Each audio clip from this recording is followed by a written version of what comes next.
Welcome back to another episode of Fight Night Picks Kicks. Can't wait to offer up a final preview and predictions of UFC 263, Adesanya versus Vettori in the rematch, Figueiredo versus Moreno in the rematch, and the fight that is Leon Edwards and Nate Diaz. We got a lot of great stuff over on the channel. Winning PFL fighter Chris Wade, some interesting stuff over there. Losing PFL fighter Tyler Diamond, nonetheless, great stuff. And you can also check out our own Joshua Hart's full card betting guide on the website. It's fightnightpicks.com. What's he feeling for best bets? Panny Kanza, Bilal Muhammad, remember the name, and Davison Figueiredo. All sorts of great stuff over there. So check it out, fightnightpicks.com. And as we always say, let's get into it. Fight Night Picks is brought to you by Vertiball. Head on over to their website. It's vertiball.com. And listen, it's an awesome product. It's a local company out of New Brunswick, Canada. So make sure you support those guys locally as well as Fight Night Picks. But they're the only mountable portable muscle massager. They can stick onto any smooth surface. They've got an industrial strength suction cup.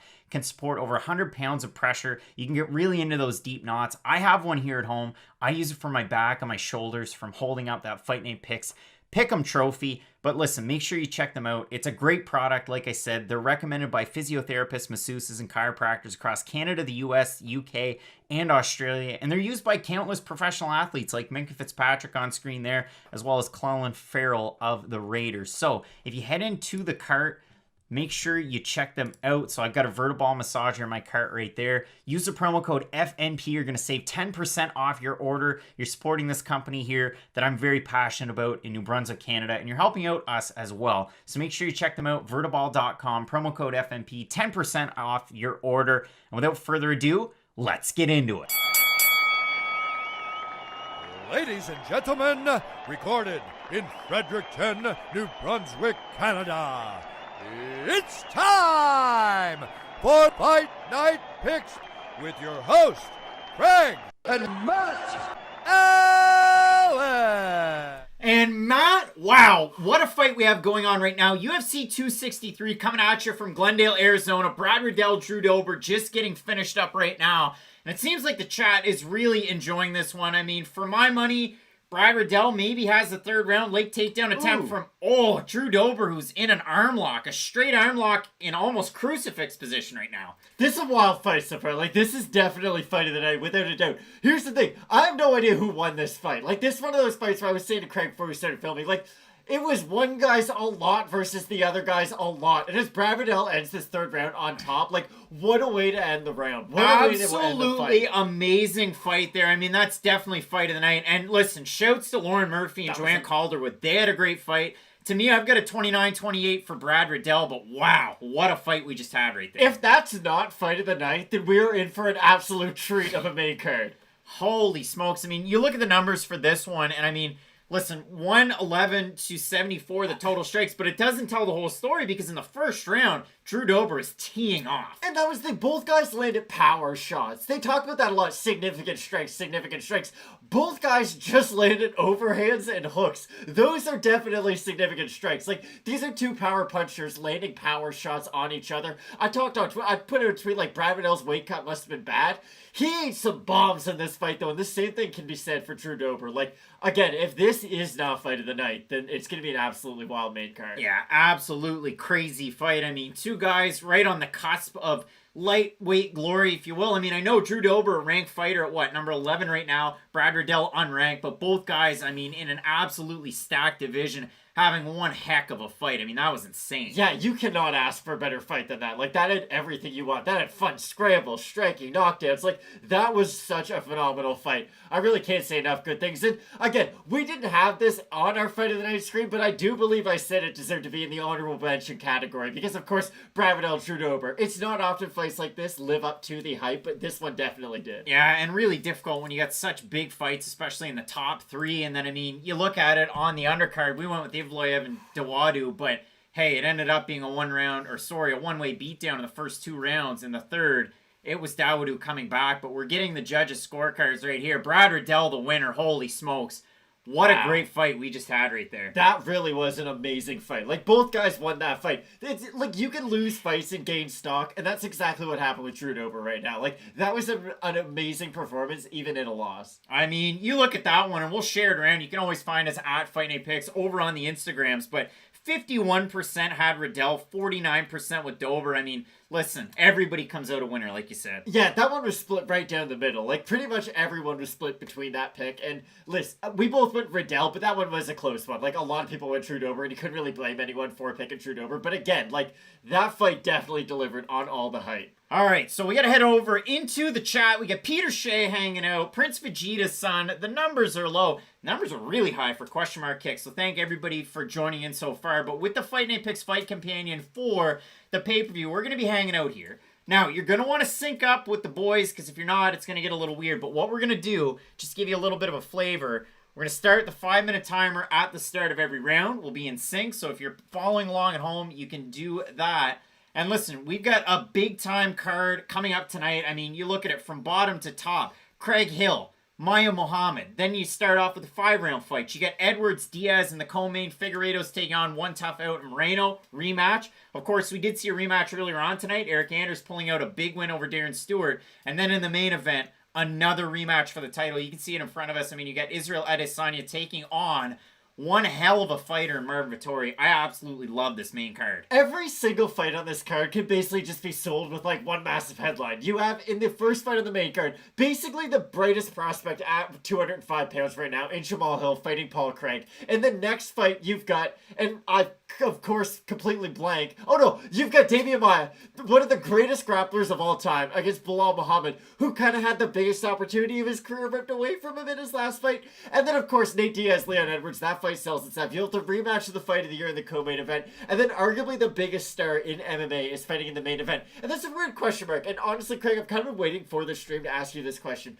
How much do you think Israel Adesanya's star was diminished by the Jan Blachowicz fight? Do you still think this is going to be a big enough card? Because here's the thing. I know we're both very excited for this card, but we are in the trenches of the hardcores, if you will. How do you think this appeals to just sort of the casual audience? It's a really weird one. It's a great question. I mean, over in the comments section, Phoenix Grays is having a good time, always hanging out there. We're getting kind of the info here as the pay-per-view portion starts, but when I look at it, Israel Adesanya cards are really popping off. I mean, this one, of course, is at the Gila River Arena over in Glendale. You get the Phoenix crowd. You get the surrounding areas. It's a great spot for fights.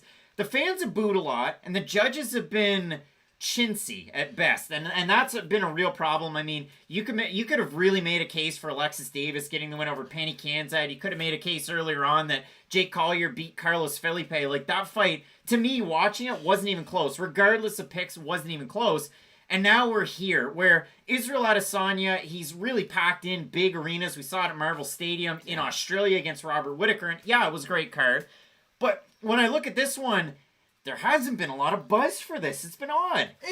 Here's the thing. So I asked some of my friends, and I have friends who range from all categories. You know, you have the few friends who, they're the hardcores. They love the Fight Night Pick stuff. They really enjoy it. Then you have the some who only really know MMA because, you know, they're friends with me. And the ones who even kind of know MMA, they at least ask me, oh, Nate Diaz fights this weekend. So at least that's one good thing that that's brought to this card. But this is kind of how I look at this fight. This is sort of the crossroads fight for Adesanya's star potential. Like, if he wins this fight and then goes on that crazy run at 185 that I think we all know he has in him, like he at least did before the Jan Blachowicz fight, then of course he's right back to where he was. But if you lose to Marvin Vettori, I think that's it. But here is how I look at this card. You have Nate Diaz, who's going to bring a lot of eyes to this card, plus Leon Edwards, who I know he's not a big star in the United States, but he does bring a UK audience at least, so you do bring a lot of different fighters from all over the world to this card. If Adesanya looks good, I really do think this at least has the potential to increase his star tenfold. And I mean, that's what you want to see, right? That's really what you're looking for. Win over Vettori definitely cements it. Then after that, is it Till? Is it Whittaker? It better be Whittaker. But there's a lot of contenders up there. I know Eugene Behrman was on Submission Radio earlier on this weekend talking about the fact that, yeah, it's most likely going to be Robert Whittaker. He couldn't fight due to injury. He was picking up some dirty snacks at the supermarket over on the Twitters and the Instagrams. But realistically, I mean, a huge fight for Adesanya here. And a huge fight for Nate Diaz. And I threw it out there on Twitter. You can always find me at Craig Allen FNP. But the fact that Joe Rogan kind of said, yeah, this is a really big test for Leon Edwards. And if this is a test for Leon Edwards and he doesn't pass the test, I don't think he can beat a single top 15 welterweight in the world. It is really odd, right? Like, I know people accuse Joe Rogan for maybe not being a hardcore anymore, but that is a weird look. Let's just call it what it is. Like, Leon Edwards is a massive favorite in this fight, and for good reason. I don't see a lot of people out there being like, hey, Nate Diaz isn't just going to win by an off chance. Like, people are saying Nate Diaz is going to dominate Leon Edwards. And at this stage, I really don't see the argument for Nate Diaz. And maybe I'm too high on the Leon Edwards train, but to me, he beat Cowboy Cerrone, a good win at 170, nothing that really wows you, but still a quality 170-pound win. He beat Vicente Luque, who, yes, has definitely improved a lot since that fight, but that's still a great win. And his only losses are to your boy Claudio Silva, the sneakiest contender in the world, and Kamaru Usman, the champ. So, to me, Leon Edwards is basically the number one contender. He just doesn't have the big marquee win on his name. And I mean, that's really it. You have to have more fights. I mean, he's on a, 9-fight win streak going back a number of years, but he had a crazy long layoff between a win and then a fight against Bilal Muhammad. So, if we can head into the fight companion view, you're going to see this between the rounds. We're going to talk about all of our fights. And realistically, I mean, having 14 fights and pushing it back a number of hours, it was really quick succession that we did see the fights earlier on tonight. Again, you can make a case for a lot of these different fights, a lot of the decisions so far. You had a really weird one between Vendramini and ZM where, was it a 10-8 third round? One of the judges had it that way. The other two did not, so you had a majority decision win for ZM. But overall, should be a great fight. And Michael Chappell is saying, no way Vettori pulls off the upset. I'd eat my own hat. Hey, Mike, listen, we're throwing this out there, and we said this earlier on in the week, so we'll flip it back over to the fight companion view, because we actually lost one subscriber, so sorry to the subscriber that left, but we did a card poll earlier on in the week. We've got one Francis Ngannou. It's a green parallel. Pretty cool. There was one going for $50 on eBay, and Derek Brunson, who was going for about $3 on eBay, the green parallel. However, we're going to be giving these ones out just before the main event. We're going to ask a special question about the main event, and if you can hit us up at Fight Night Picks over on Instagram, if you get it right, it's going to be the first one to get it right over in the chat. So if you're the first one, you're going to get these two cards. I'll ship them both out to you. But, Mike, here it is. If Mike's saying that Vettori, if he doesn't win, or if he does win, you're going to eat your own hat. If Vettori wins, I'll give you a hat. You have to eat it. I'll throw a Fight Night Picks hat out there. You have to eat it. So, Phoenix saying, where can we get one of those boxes? I bought mine, and it's not a plug because I bought it, but blowoutcards.com is where I bought it. I saw Steel City Collectibles had some. They're a reputable site. I bought from them before. I mean, I kind of showed off the baseball card collection, but I have bought from them before. There wasn't really any in Canada. I even hit up our local retailer, the Card Rack at the Brookside Mall, and I said, hey, look, I just want to get my hands on a blaster box. And I get a response like that on Facebook, so kudos. But yeah, obviously, $1,500. So yeah, he didn't bring any in, and ultimately, I don't have $1,500. So yeah, that's the way it went. Here's the thing, just on a side note, as we see the promo package for the main event, I love watching Israel Adesanya fight. It's a very fun thing to watch. I hate watching him knock out Robert Whittaker on replay 500 times. No one feels good about that. But you kind of have to assume that's the rematch that they're going to make next. I understand the Darren Till fight. It would be new, it's kind of fun. But what has Darren Till done to prove that he's the number one contender? He had a close fight with Whittaker, and that's it. He's been scheduled to fight all these top contenders, but he's never been able to be healthy and be in there with those fighters. And that's really unfortunate, because I like watching Darren Till fight. I do think he has the tools to beat a lot of those top guys, but the fact that he hasn't been healthy enough and his body hasn't been able to keep up really is unfortunate. But the fight I'd really like to see, I know Paulo Costa's all of a sudden making a stand for the fighters in the prelims, but I would love to see Costa versus Darren Till. Costa's been out for a while, Till's been out for a while. To me, that would be a great that's the side number one contender fight as Robert Whittaker waits in the wings for the next shot. Yeah, we'll have to see what happens. Now, we'll throw it on over there too. Again, the fight companion view. And let's talk about the fights that we have coming up. I mean, the first fight on this card at light heavyweight, you have ranked fighters in Paul Craig and Jamahal Hill. And for Jamahal Hill's last time out, finishing Ovince St. Preux, that holds a lot of water, especially in this division. Held a lot of water with me. I took him as the first leg of the Fight Night Picks Kicks parlay at about a -250. So for me, I've got Jamahal Hill in this fight. Obviously, Paul Craig is a really, really dangerous fighter. We saw that against Getchimrat and Tigulov. We saw that against Ankalaev. We saw that in his last fight. He TKO'd Shogun Hua.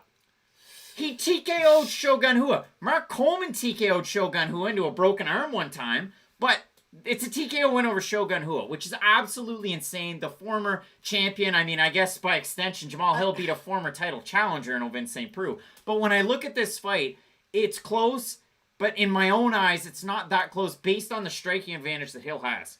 Paul Craig beat Shogun the way that Brian Scalabrine has an NBA title. Like, he played 0 minutes, but he still has the ring. It definitely wasn't the same Shogun. Like, Paul Craig's definitely going to tell his grandkids that, like, he's going to show them the Pride video of Shogun winning the Grand Prix, that he's going to be like, I beat that guy, but I made him quit. Like, that's a pretty cool flex.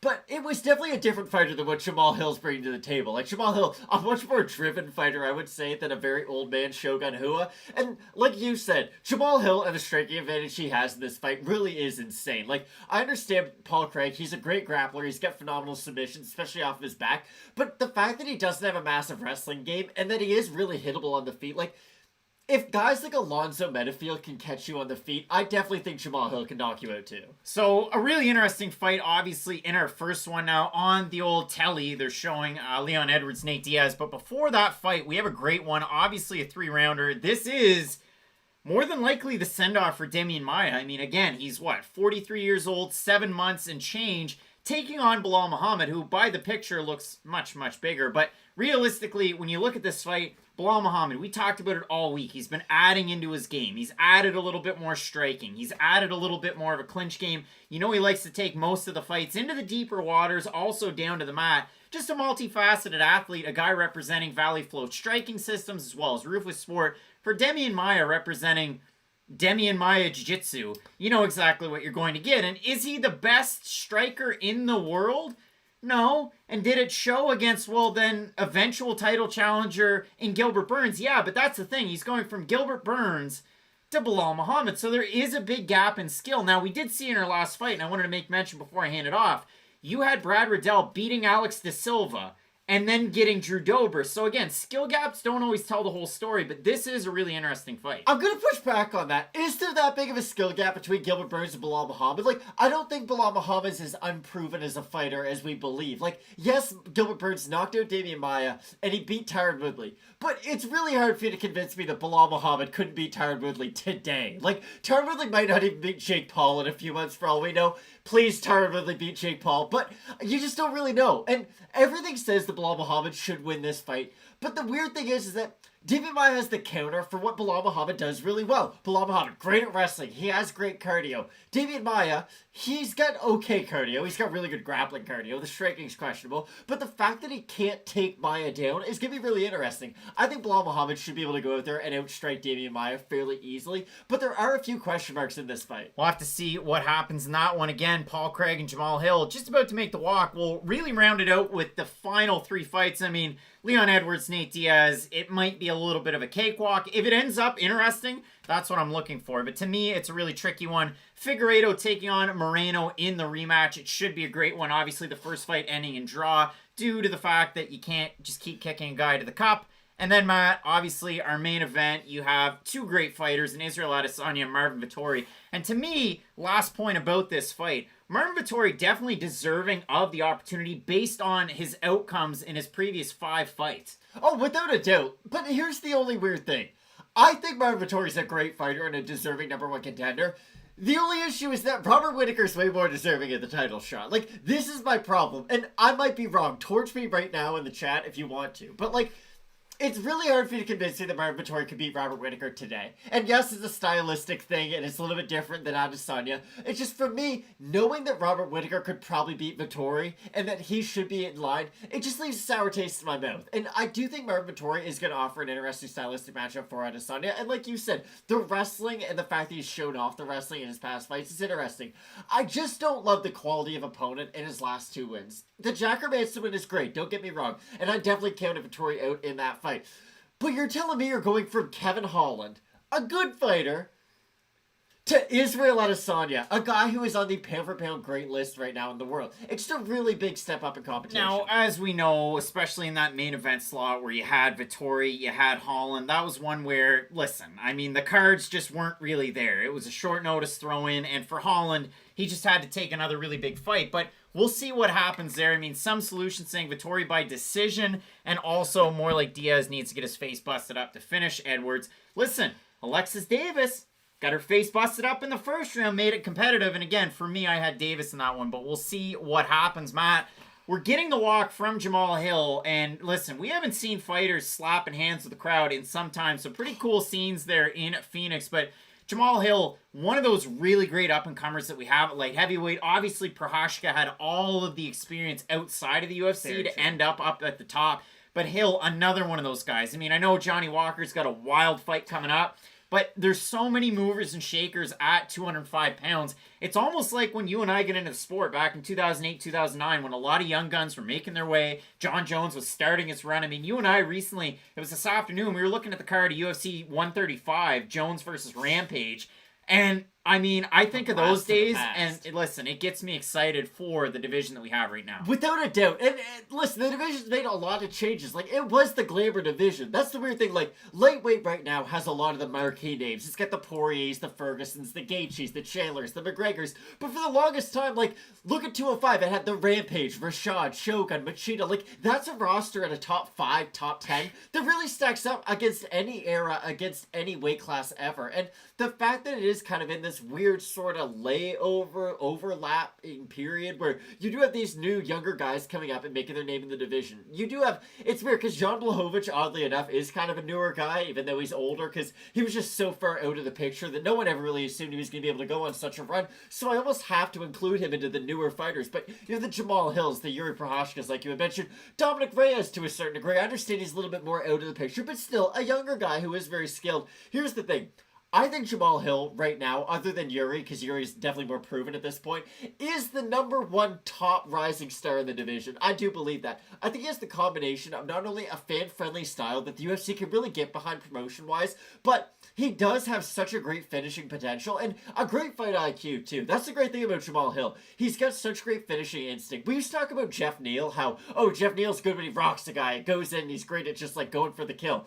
Jeff Neal, hey, against Neil Magny, didn't look great, but I do think Jamahal Hill is cut from that same cloth. When he has a guy hurt, he's a very smart and disciplined fighter. And over in the chat, Daniel Kovac's asking, won't Paul Craig just take him down to win?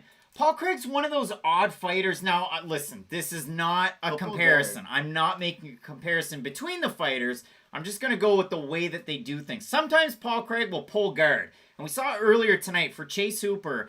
It did not work at all. Now, he did get himself into some good spots, but if you do look at it, I mean, Paul Craig can do things like that. He can get a little dirty in the clinch with his work that way. But if you do look at it for a guy like Jamahal Hill, it's not like he hasn't fought grapplers. Darko Stosic is a guy that's going to get you down, get into guard, try and stack you, and hammer away. And Jamahal Hill was able to get the win. That's why his takedown defense numbers aren't great at about 53%.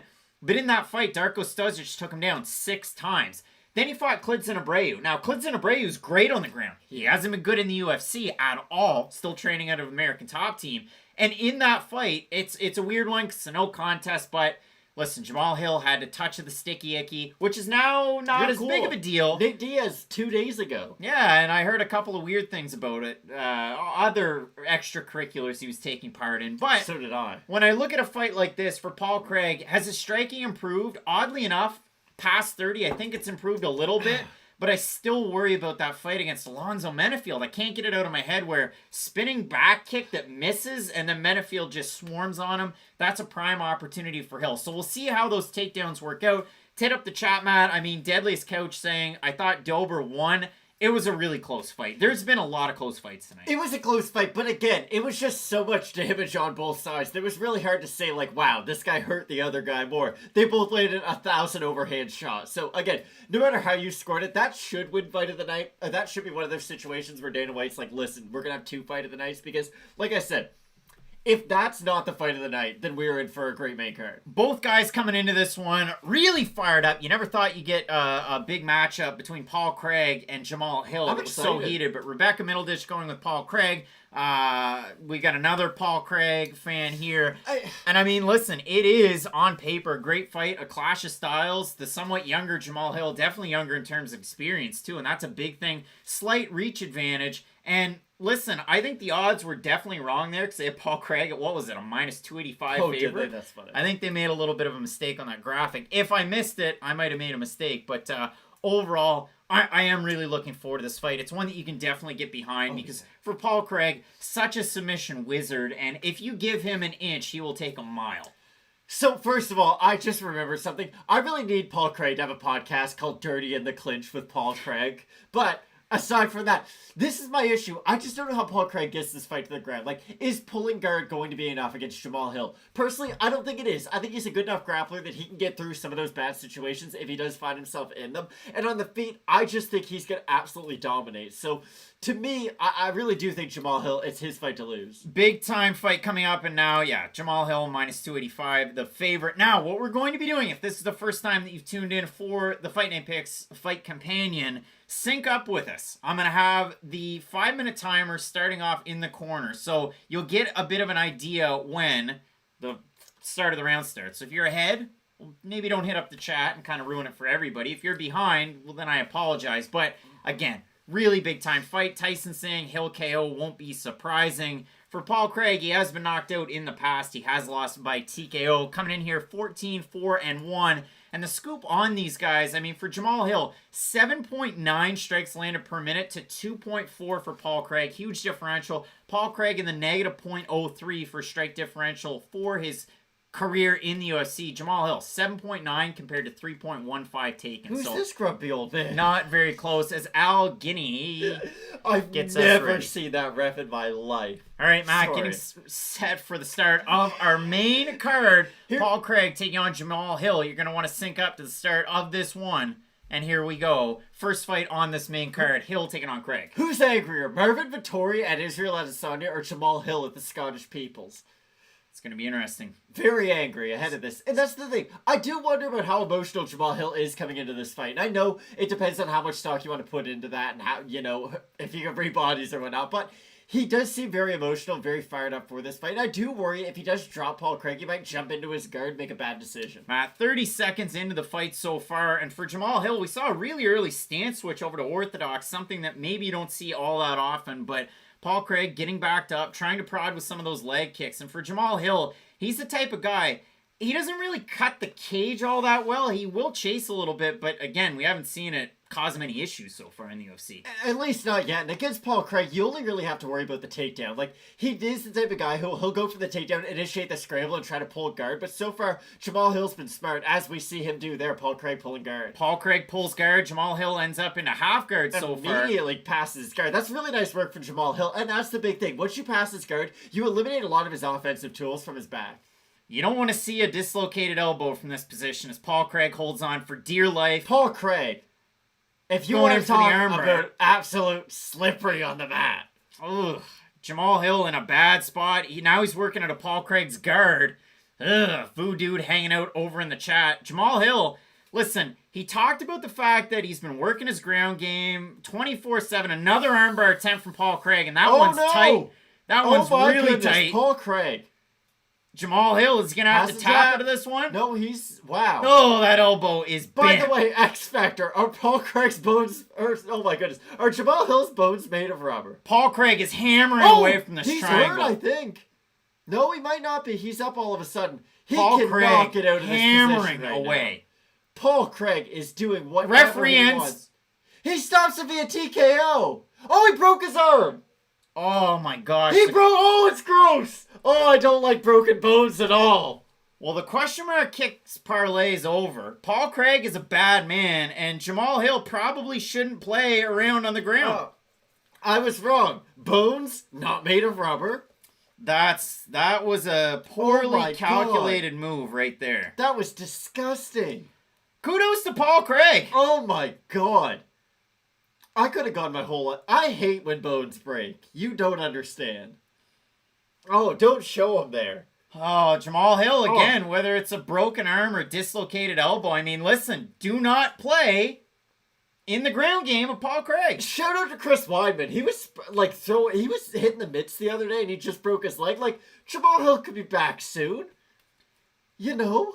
Yeah, that's an awful injury right there. You hate to see it, but I mean, hey, that's that's a tough one. I mean, you cannot play that game. Remember when I said, I was like, I don't like how confident Jamahal Hill is? And he was like, hey, look at all my coaches and how good I am at jiu-jitsu. Like, there's levels. You don't grapple with guys like Paul Craig. That was the thing. Is he good on the feet? Yeah, he's good on the feet. But why would you... Like, your opponent is like a 1 out of 10 on striking. I know that might not be giving him the credit he deserves, but just hear me out.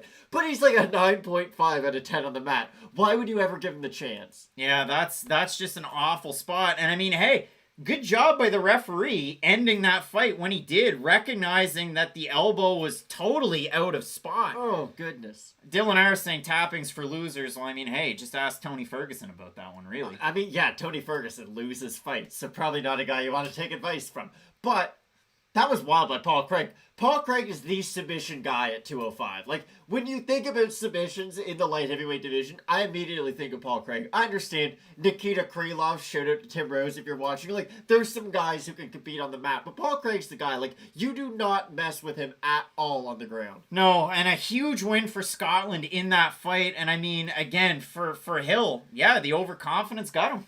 Listen, I don't want to say Mystic Matt, but sometimes you predict the wrong fighter, but immediately... I don't get it. Why? When wrestlers try to become strikers, like, when Sarah McMahon is like, listen, I don't think jiu-jitsu is that important, all you need is wrestling. Like, I don't get it. When people figured it out, like, GSP isn't the greatest fighter for no reason. He's really good at everything. He does everything. Like, I don't understand why you would just ignore your strengths and play to your opponent's strengths. It makes no sense. That was some of the poorest fight IQ we've seen in some time, Matt. And I mean, yeah, you look at that fight, Paul Craig gonna Paul Craig, and he's one of those guys that, yeah, he might not have the greatest skill set in terms of striking in this division, but he definitely poses problems as far as that ground game is concerned. Huge win for Scotland's own, and I mean, if we have a look at it, again, a win by TKO for Paul Craig early in the first round. You look at it, well, they don't have the total strikes right. They don't have any of the metrics right. But you did see Paul Craig pick up a big win. And you have to think, I mean, what's the next fight for him in this division? Anthony Smith? Got a fight booked, if I'm not mistaken. Dominic Reyes? Maybe you go with the Dominic Reyes? It's just weird. Like, you don't want to give him a guy coming off a loss. It's just no one really knows. Like, I know exactly how good Paul Craig is and what he does well and what he doesn't do well, but it really comes down to opponent fight IQ when it comes to a Paul Craig fight. Like, he could fight Yuri Prochazka. Jim Crute? Serkinov? Serkinov would be... Volkan Oezdemir would be a fun one. That's a fight I think everyone could get behind, because I think it would be very similar to this. If Volkan doesn't play around on the mat with Paul Craig, he's probably going to knock him unconscious. If he plays around on the mat with Paul Craig, he's probably going to get his arm broken. So it would be a pretty fun fight. Yeah, it should be an interesting one moving forward, obviously with a big win by Paul Craig. And yeah, I mean, Scotland's own continues to move up the ranks. He has a TKO win over Shogun Hua and made him tap due to strikes. He just dislocated Jamahal Hill's elbow. So this guy is on an absolute tear. But yeah, if you have a look at the rankings just ahead of Paul Craig, again, it's Jim Crute, Misha Serkinov, Ryan Spann, Johnny Walker, Nikita Krylov, Volkan Oezdemir. I mean, does Oezdemir want a tango? The only trouble for him is he can't fight in the States, or he hasn't fought in the States for some time. We got Clapperoni TV saying, no idea why people have been high on Jamahal Hill. I've been saying it since the fight announcement to be grappling clinic by Craig. I mean, listen, it's easy to toss someone down. and Uriah Hall, former potentially future opponents, but also best friends. Yeah, Sean O'Malley being a cool guy. He likes the dank herb. Yeah, with his now blonde hair. People win when they get blonde hair, Craig. That much is true. All right, Matt. So our next fight, we have a couple of guys that have really been there and done that in this division of welterweight. You have Damien Maia taking on a really tough out in Bilal Muhammad. And if you look at it for Bilal Muhammad, we talked about the different matchups that he's had. But if you do look at it, I mean, even in his 5-on-in, beats Curtis Millender, forever striker. Beats Takashi Sato, striker. Beats Lyman Good, well-rounded, but he really did a number on him in that fight. Now, again, Lyman Good was just coming off of COVID. His father just passed away. It was weighing heavy on his mind in that one. He beats Diego Lima and outstrikes him, and then he has a no contest against Leon Edwards just about a month later. It was on incredibly short notice. It was supposed to be, what? Shamaev. And if you look at it for Damien Maia, lost to Kamaru Usman, beats Good, beats Anthony Rocco Martin in a majority decision, beats Ben Askren and finishes him, and then loses to Gilbert Burns. So it is a really big, jump. It's a really weird level of competition for both of these guys because wins over guys that are in the top 15 somewhat, it's an odd one. Here's the weird thing for Bilal Muhammad. He beats a lot of good fighters, but he's not on one of those like Vicente Luque streaks, which makes me fear Bilal Muhammad. And no, you laugh, but it is really true. Like, okay, Bilal Muhammad, when he wins fights, has to be better than his opponent technique-wise. Like, he has to be able to out-wrestle his opponent, out-cardio his opponent. Like, there has to be a lot of boxes that he has to check for him to win a fight. Luque can go in there, hit you with one overhand, knock him unconscious, then he just wins the fight. Or he can hit you with a big shot and submit you. Like, there's such a threat with the finishing ability with a guy like Luque, where no matter who he's in the cage with, I feel like he has a chance to beat them. My issue with Bilal Muhammad, especially against a lot of the top guys at 170 pounds, is look at him against Usman. And listen, Usman's an extreme case, but let's just look at him first. Do you think Bilal Muhammad can beat Kamaru Usman by decision? Of course not. Like, that's a crazy thing to think. Do you think he can beat Covington by decision? Maybe, but that is a tough hill to climb. But when you look at a guy like Luque, could he knock out Usman? It's going to be tough, but at least he's got crazy power to where, like, okay, there's at least a chance of that happening. Bilal Muhammad's on one of those streaks where he's been able to outclass a lot of decent fighters, but a lot of decent fighters who are only really good at one thing. That's the thing that Damien Maia brings to the table. Damien Maia is that specialist, and yes, he's the grappling specialist, so I guess it's going to force Bilal Muhammad to become the striker, so we're going to see Bilal Muhammad strike a little bit more in this fight, and it might open up his skill set, but we're not going to learn that much more about Muhammad tonight. And to go with Fight Night Picks Joshua Hart, that's over in the chat, saying they officially ruled it a win by submission injury via the armbar. And maybe not. They had it up on the screen as a TKO win for Paul Craig. Usually if it's an injury like that, it could end up a TKO. Depends. I know he's hammering away, but he also had the submission in. We're getting to see the main event fighters getting their hand wrapped. That's always fun. I mean, hopefully Marvin's got his shorts on the right way this time. It's weird not seeing Marvin Vettori, like, the angriest he's ever been in his... Like, I've never been that angry in my whole life, I don't think. But Marvin Vettori hits that level, like, once a day, and I kind of respect it. Yeah, he hits it hard. But again, if we head on over to the chat, Evan L saying, I've got money on Maya here. Let's go, old man. I mean, we saw Jiu-Jitsu beat striking our last time out. Maybe Jiu-Jitsu beats the well-roundedness of Muhammad. So, basketball analogy coming. Damien Maia has aged quite gracefully. Like, he is kind of like LeBron James. It's not like he fell off a cliff when his athleticism left. Like, Damien Maia relies on his technique to win fights, and he relies on his jiu-jitsu. That doesn't change when you're 32 or 44. Now, yes, when you start to diminish to a certain point, which he has at 44, like, it will play a factor, but Damien Maia hasn't just fallen off some cliff at 44. Like, he's aged much better than a lot of guys his age would at 170 pounds. Normally, guys can't compete when they're 44 at a weight class like this. Normally, it's like heavyweight, and even then, you're pretty old at 44. The fact that Maia's still able to compete with a lot of these top-level guys really is something that should be commended. I just don't think it's going to be enough against Bilal Muhammad. This is the only thing that I worry about a little bit. Bilal Muhammad has a big chance right now. Like, if he beats Damien Maia, let's say TKOs him, like, flurry up against the cage, Maia can't protect himself, Bilal Muhammad, TKO second round. Like, these are best case scenarios. Bilal Muhammad has a chance to get on that microphone and call out someone big in this 170-pound division. Now, these are the issues I have. A, he almost has to call out Colby Covington because that's a big fight out there, and I just think it has a good chance of being made. I understand Covington for the title, but that's a storyline that people could get behind. I don't want him to call out Leon Edwards, and I don't want him to call out Usman or like a Nate Diaz. Those aren't fights that are really in his realm of possibility right now. I just don't want to see Bilal Muhammad reach for something way out of his grasp because he has such a great opportunity tonight to really promote himself. And it is a weird one. I mean, if you do look at it, Damien Maia at 9, then you have Neil Magny, who's coming off a really big win. Maybe try and make a fight there. Jorge Masvidal. But again, is that a fight that really sells? Chiesa honestly isn't a bad fight, but this is the other thing that I was going to bring up with Bilal Muhammad. He has a lot of losses against guys in the top 15, and it's a little concerning. There's nothing wrong with that. There's only 3 on the record. Yeah, he lost to 3 guys in the top 15. There's not a lot of guys in the top 15 who has 3 losses to other guys in that list. Like, the Jeff Neal loss was bad, because that did expose him as, listen, he's a good striker. He's not a great striker, though. Like, even go back to the Luque fight. I know I've been talking about Luque a lot, but, like, Luque had that high guard, waited for Bilal Muhammad to make one bad step, hit him with a check hook, and immediately knocked him out conscious. Like, when he does face that upper level of striker, and listen, I understand Jeff Neal and Vicente Luque are kind of outliers when it comes to pure striking, but I do worry about Bilal Muhammad in that kind of top 5 elite range when it does come to the welterweight division. Well, Bilal Muhammad making the walk here, representing the United States and Palestine. I mean, coming in here at a bit of a disadvantage in height, which is kind of odd if you think about it in your mind's eye. You see the picture in front of you. They make Muhammad look a little bit bigger, but they stretch the picture.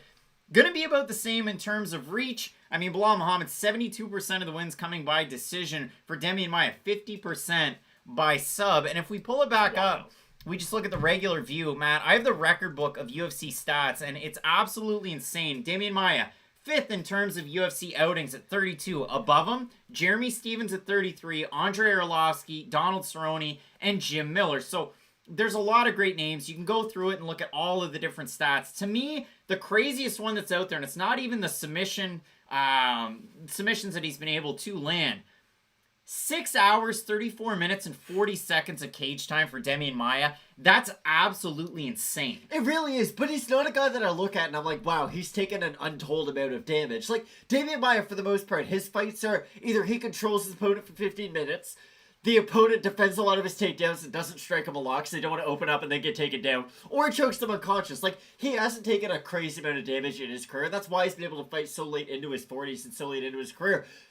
It's weird with Bilal Muhammad, and I really do always focus on Muhammad in this matchup, because for him, it comes down to where do we look at Muhammad's ceiling in this division. I'm curious to get your take, because I think he can beat guys in that 10-5 range, but even then, I do think he might struggle. I think the top 5 might be a little bit too much for him, even though, listen, would I be disappointed with a Bilal Muhammad-Gilbert Burns fight? Look, I wouldn't be upset about it. I think it'd be very entertaining. I just don't think Bilal Muhammad is in that, like, top 3 title range. Damien Maia starts off running and then stops himself. That's a little weird. Best walkout song in UFC, question mark. It's weird.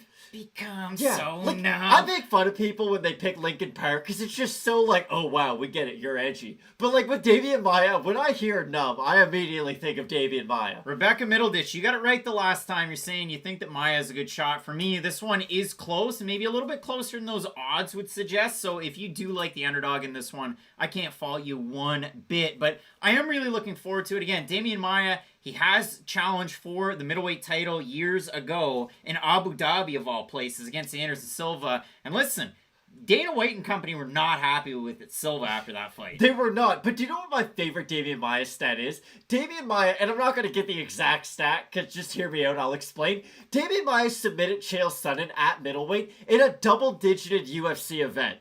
It was like 84 or 83. I forget the exact event, but this is how long Damien Maia has been in the UFC for, and how long he's been competing with guys at the top of the list. Like, it's just wild to think about how long this guy's been around for. And when I really think about the middleweight and welterweight division in the UFC, like, Damien Maia is one of the first fighters who comes to my mind. UFC 95 back in 2009. His UFC debut was at UFC 77. Hostile territory, a first-round rear naked choke win over Ryan Jensen in 2007. He's 22-10 so far in the UFC.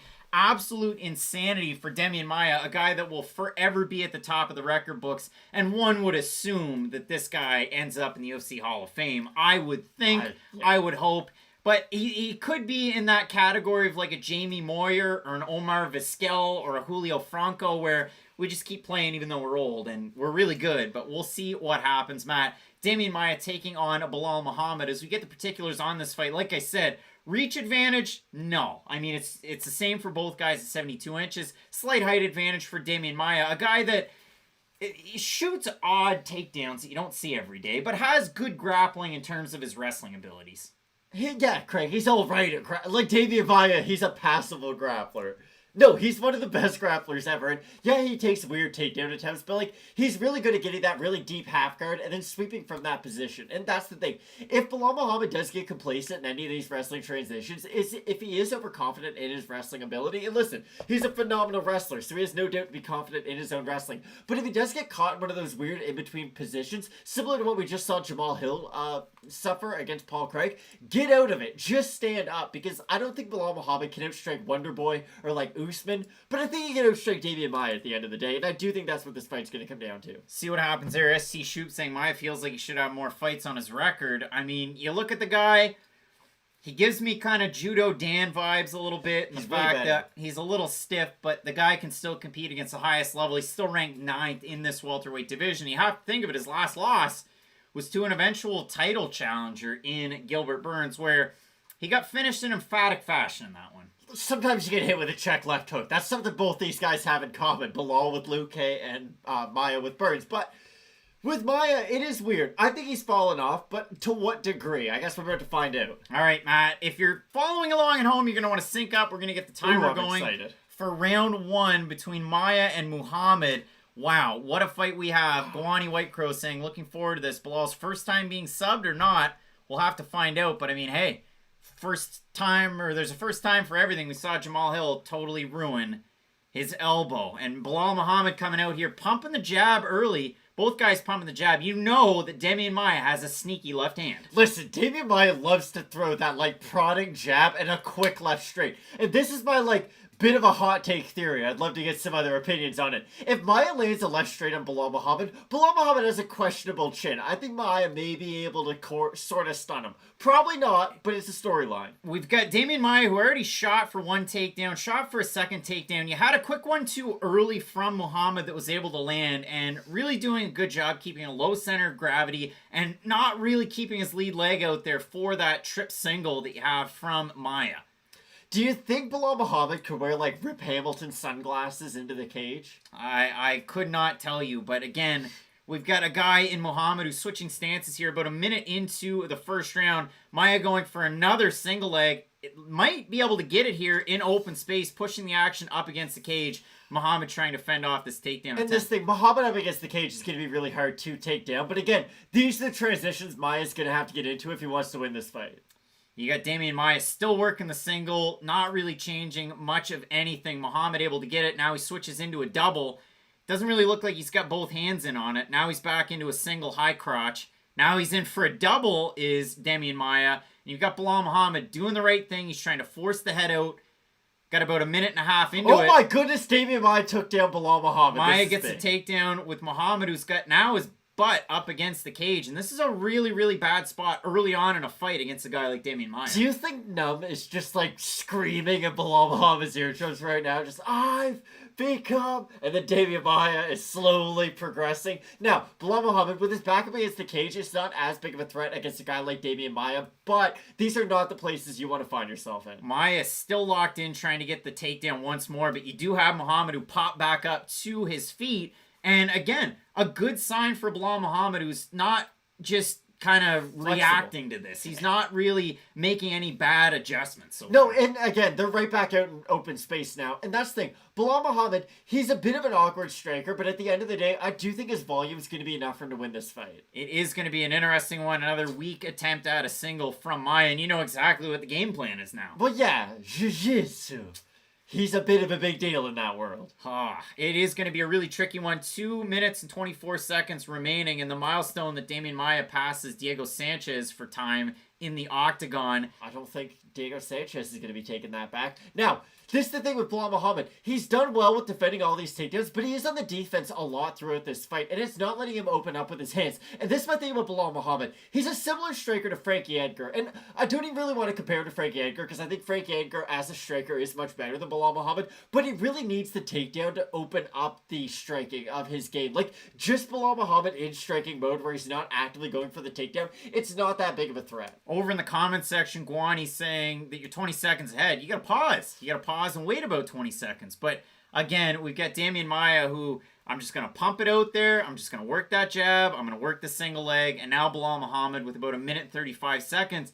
Gonna have to start working in some of the offensive if he's gonna have to hope to score with these judges who, so far tonight, they've been a little odd, I would say. Damien Maia's a man. He's not 40. He's 44. He's an old man. But Bilal Muhammad, a smart man, degree in law. I don't know why I'm throwing all these fun facts. It is a weird fight so far. Like you said, Bilal Muhammad is going to have to do more. And he is opening up a little bit with his striking, but you can see, Bilal Muhammad...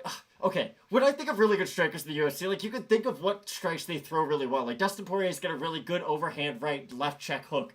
Bilal Muhammad doesn't have any of those like signature strikes that I'm confident he can go to when he's fighting a guy like Damien Maia. Like when Masvidal fought him, he was on the defensive for a lot of the takedowns, but at least in open space he was landing the jab, he was landing the left hook, like he was having some success. Yeah, and again, you got about 45 seconds remaining in the third round, where Damien Maia is still committed to these single legs, all on that lead leg of Bilal Muhammad, who just continues to play jump rope and stand on his right leg while fending off the takedown. And again, things like this, the positionality, it's really going to score with the judges, where neither guy has been able to land much in terms of strikes in the ring. And that's the big thing too. Like, you might not like this, and yeah, he might be he might have gone for 11 takedown attempts, but like, it's really hard to win a round when you're on the defensive the whole entire time. And the fact that Bilal Muhammad is defending takedowns constantly isn't a great look. Now, he might have done enough in the few striking exchanges if you want to say he won that round, but I do think the one takedown that Damien Maia did achieve is good enough for him to win that fight. Yeah, and I mean, we'll have to see. We'll throw it on over to the numbers here, Matt. And if you do take a look at them between these two guys, it was Muhammad landing 10 more total strikes out of all of the action. But again, as Guani Whitecrow is saying over in the comment section, Bilal being dominated at the fence, needs to break and strike. That's definitely what he needed. It's easier said than done, of course, but it's going to be interesting to see how the second round goes, because Muhammad breathing, but then you've got a really tough out in Damien Maia that he just expended a lot of energy working after those takedowns. Probably because, like, the grandkids were over for the weekend. Like, he was up late. Give him a break, Craig. That's a legend of the sport. Here's the thing. I know we have different opinions on this, and we can argue right now about it, but, like, similar to when Cyril Gahn beat Jairzinho Rosenstrike, it was good. But it matters how you win sometimes. The fact that Bilal Muhammad, he wants to be mentioned with the guys like Leon Edwards, like Colby Covington, like Kamaru Usman. Like, he wants to be in that category. This is your chance to do it. You're fighting a guy who is well past his prime at a very big pay-per-view event. Like, this is your chance to really put on a big show, and he hasn't been able to do that yet. Getting set for a second round between Maia and Muhammad, and listen, not listening to Jason Herzog, walking it down into the center of the cage, and you have to think that you want to see more action out of both of these fighters. And listen, we had an all-action fight between Dober and Riddell. We had a really interesting one in the first one on the main card. Paul Craig taking home Jamahal Hill's arm all the way to Scotland. But again, for Bilal Muhammad, switching stances, is that the answers? It might be. He just has to be more active. That's really what it comes down to. I just keep on getting hypnotized by the active footwork of Jason Herzog. I keep on feeling like the Nuggets are going to call him and ask him to fly to Denver from Phoenix. But it's been a weird fight for Bilal Muhammad. Again, I expect him to at least go to the body a little bit more, at least just try to make Maia work. And I understand Maia went for 11 takedowns, he worked a lot, but you have to be on the offensive at some point throughout this fight if you expect to win. Yeah, and I mean, both guys exchanging in the center, not really landing a whole heck of a lot. We're about a minute into the first round, and you've got Muhammad starting to throw some feints out there, starting to try and change the levels a little bit, but not really landing anything in terms of significance. And for Damien Maia, he's going to pump that left hand out there. He's going to try and work that significant strike that he has, because there's pretty much just one, and then in for the single leg. And we haven't seen it so far. We're about a minute 15 in, but that has to be expected here. You would think, and again, I can't get back to just how weird this fight is, because excuse me, I expected... Don't eat the party favors. I expected the advantage that Bilal Muhammad had in the striking would just be so incredible that Damien Maia would not be having any success through this fight whatsoever. And a really tricky single leg attempt there from Maia in open space, and Bilal Muhammad ready for the defense. And again, he's been feinting with the uppercut so far. We've seen it. Nice leg kick there from Muhammad. And if Damien Maia is not able to close the distance, and he lands a couple of nice hands there in the form of hooks. When you sleep on 44-year-old Damien Maia, and every time we do a live stream, it's said that Matt shouldn't eat the party favors. We go full pop and popcorn, and if you want to be a professional, you can. We're good. Matt decides to. Now, again, it's Damien Maia going for these really tricky takedown attempts, and it's not really working all that well for him. No, and for Bilal Muhammad, it's great that you're feigning all these strikes, but at a certain point, you do have to throw something behind it. It was similar when Adesanya fought Jan Blachowicz. Like, we don't listen to the commentary when we do the fight companions, so often, you gotta go back and listen to the commentary. I'm always curious to kind of see what they were saying about the fight. They're the ones right in front of it. They were commenting a lot about how great the feints of Adesanya were, but he never threw anything after them. And that's the thing with Bilal. He's throwing the feints, those are great, but feints are made to set things up. Like, Carmelo didn't jab step 1,000 times and then never drive. Like, he would eventually drive to the hoop. You sort of need an attack after your feint. And that's the thing that Bilal Muhammad's really lacking right now. Muhammad really kind of wearing on those feints from Maia, who's trying to work the takedown. Evan L., it's because Matt decided that, hey, we're a pop and popcorn show. Right in Some the of these back are of my pop and throat. popcorn fights. And Matt decided, I'm just going to eat the popcorn and get it stuck in my throat. And now you have Muhammad, about 2 minutes remaining in the round, really starting to land a little bit of those combinations. Again, nothing that's going to hurt Damien Maia. Of course, the only person that we've seen even somewhat recently hurting him is that Gilbert Burns fight, which weighs heavy in the mind. It was his last fight for sure. But again, as we're starting to wear down into the second half of this round, you're starting to see Bilal Muhammad find a little bit more success. It'll be interesting to see where the confidence comes from. Is it the ability to dissuade Maia from just shooting, or the ability on the feet to start to land some of these, I wouldn't say weak combinations, but you know what I mean here. Well, it does seem with a minute and a half left that Muhammad is starting to open up a little bit more with the striking. He is at least starting to land more, and that does play in part to Damien Maia getting tired as this fight's progressing. But this is my problem. Like, Bilal Muhammad hasn't shown me that, wow, I'm ready for elite welterweights all of a sudden, because I've been able to, like, kind of outpoint Damien Maia through 2 rounds. It's going to be really interesting to see as it goes. I mean, Guani White Crow saying that Maia is tiring. I mean, it's got to be pretty demoralizing when you work for the takedown as he goes for another single leg here in open space. And it looks like he might be able to grab it. Now he's got Muhammad up against the fence with 47 seconds remaining. If he can get the takedown, again, we've seen odd judging so far tonight. But this round, pretty well all Muhammad, although it has been close. But you have seen a lot more strikes landing for Muhammad coming out of Chicago. What are the odds on Damien Maia having Rihanna on his playlist? Be really difficult that way. Very low, but it is a weird fight. I agree with you. I do think Bilal Muhammad has done enough in the second round to win it, but Damien Maia shot for a lot of takedowns. And again, we get back to who's been on the offensive more. Bilal Muhammad, I would agree with you, in this round has done the most in the striking. I don't like the fact that he is so easily controlled up against the cage. Like, listen, Maia's not a great wrestler. He's a phenomenal jiu-jitsu player and grappler, but the wrestling is kind of the transition. Big elbows making a difference here for Muhammad. You did see Maia switch his angle with the head. So, I mean, we see it over there in the comments section, Matt. Fans saying, is it 1-1 by John? I do have it as 1-1. First round was for Maia. Even though he only got 1 of his 11 total takedowns, he was able to get that 1. He was able to close the space. He was able to dominate in terms of the position the majority of the round. And again, the strikes were 14-4, but none of them of much significance. And then in that round, you saw Muhammad take over until the later stages where, of course, I mean, Damien Maia able to do a little bit with it. But, yeah, I mean, not able to get the takedown and not really able to score with much significance there. No, exactly. And I do feel like other guys in the welterweight division are gaining confidence if they do pull Bilal Muhammad's name. And he might come out here and just TKO Damien Maia, and listen, what do I know? But from what I've seen so far, he's done enough to outstrike a 43-year-old Damien Maia. Is that impressive, though? Like, that's good, but I do feel like there's unranked contenders who could probably do that. If you or I could do it, wouldn't that be something? But Probably Matt, we're not. getting set for the third round between Damien Maia and Bilal Muhammad. I saw the question up there, is it 3 or 5 rounds? This one's 3 rounds, but your next fight is 5, even though it's not for a title. So a bit of an odd one between Edwards and Diaz. Crazy that we're going to get that fight. But really looking forward to this one. We have it tied up 1-1. Let us know what you're thinking over in the comments section. And Metro Foster saying, your guys' predictions so far have been completely wrong. Well, Metro Foster, Not completely. I started last week 7-0, and then everybody has a short memory of week over week. But, yeah, it was 0-4, and then I have 5 in a row right, and then I got the last one wrong. So, yeah, it's a 5-5 so far, and we have 4 fights left as Damien Maia goes for yet again another takedown, and he's not able to get it. This guy's going to fight as hard as he can, but now he's really starting to kind of shoot for the stars.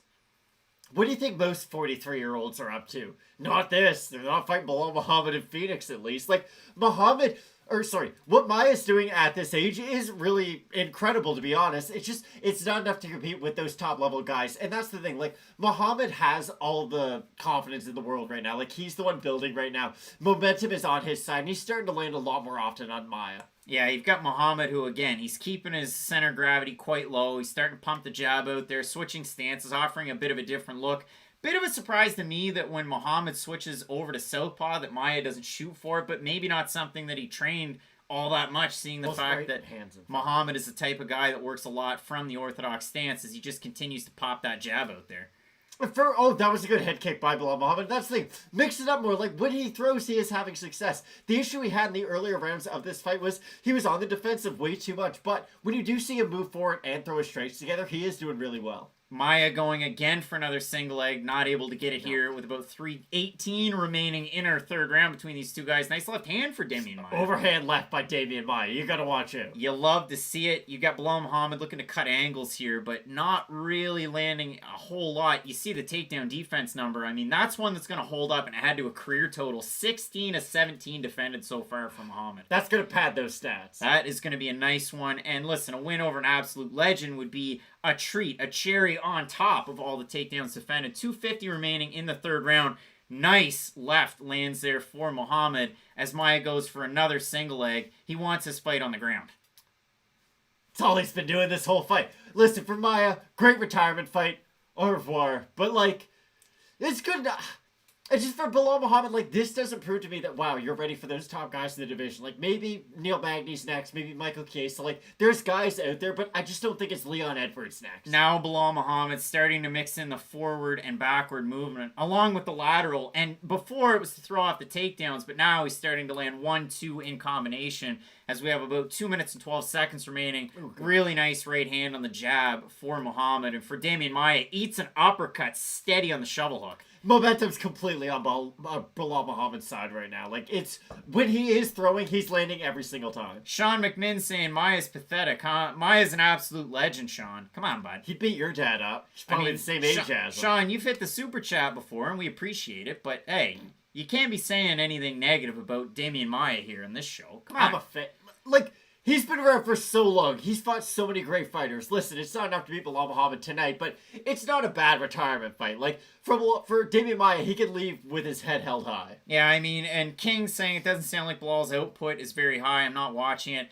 It's not insanely high, but he's so worried about that single leg takedown in the high crotch from Maia that with about minute 20 remaining, he just has to pump the jab out there, throw a right cross, and I mean, that's pretty much it. That's all he can do. He's getting better as the fights progress. Like, we were hard on him at the start of the fight because he was just trying to defend takedowns. Like, as the fight's gone on, he's starting to strike a lot more. Yeah, we've got about 1 minute 5 seconds remaining in this third round. Hasn't been overly close. You got another single leg from Maia. He's going for it. He might end up with this takedown, but this is the way that the second round ended as well. He had Maia working that really, really high single, getting the fight up against the fence, but again, with 50 seconds, even if he gets the takedown, is he going to have time to work with anything in terms of submission? I mean, I say that we have one of the best submission specialists we've ever seen in MMA, so it's easy to say that, but 40 seconds remaining, it's a really, really tricky one out there. And John's saying, he isn't going out like Chuck Liddell or Anderson Silva. No, that's true, and hopefully he doesn't have to box Julio Cesar Chavez Jr., But,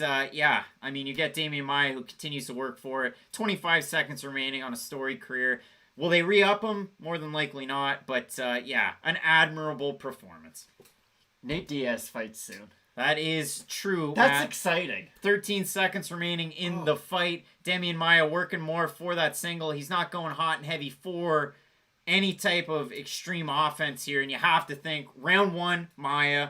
Round 2, round 3, Bilal Muhammad. Matt, let's get a look at the total stats in this fight between an all-time legend in the division. Got outstruck 90-19 unofficially on the UFC.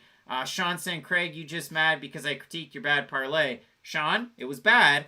And truth be told, I don't like doing the question mark kicks parlay. I do it for you, but I absolutely hate it. It makes me nervous as all get out. So we'll see what happens with parlay moving forward. But in a fight like this, Diego Casas hanging out in the chat as well. Stills E saying Muhammad will never be a contender after this. He took one on the chin in his last fight in a short notice main event, and now he's on the main card of a big pay-per-view. I would think there might be some points involved. Plus, he's got a desk job now. Sean hitting the super chat like a true OG. Listen, you're a friend of the show now. But, yeah, I mean, in a fight like this, hard to see this one going the way of mine. This is my problem. I've seen Vicente Luque knock out Bilal Muhammad. Luque's so much better than he was back then.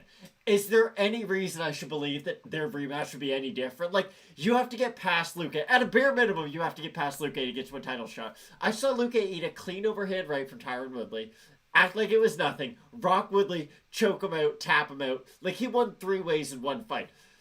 I think Bilal's going to struggle against those top-level strikers. I really, really do. He's going to win this fight. It's a great W, don't get me wrong. But, like, I just don't think that was enough for me to say, wow, Belal Muhammad's going to beat guys in the top 10. As we're getting our decision from Bruce Buffer, getting a bit of a view.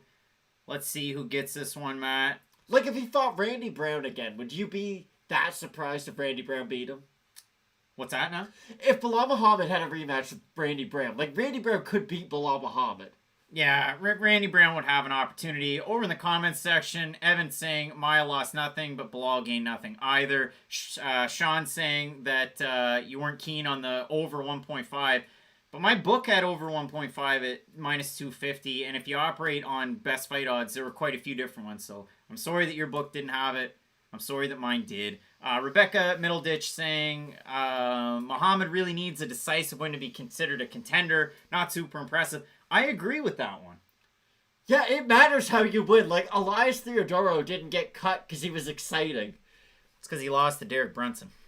And he was terrible to watch. Like, it does really matter at a certain degree. Like, people want to see Nate Diaz fight not because he wins all of his fights, because he normally delivers on the entertainment factor. So, for me, I don't think Belal... Like, he won, but he didn't gain much stock in the win. Yeah, that much is true. As we get set for the first 5-round non-title main or co-main, you have Nate Diaz taking on one really tough out, Matt, in Leon Edwards. And I really want to get the idea over in the chat. I mean, what are you thinking?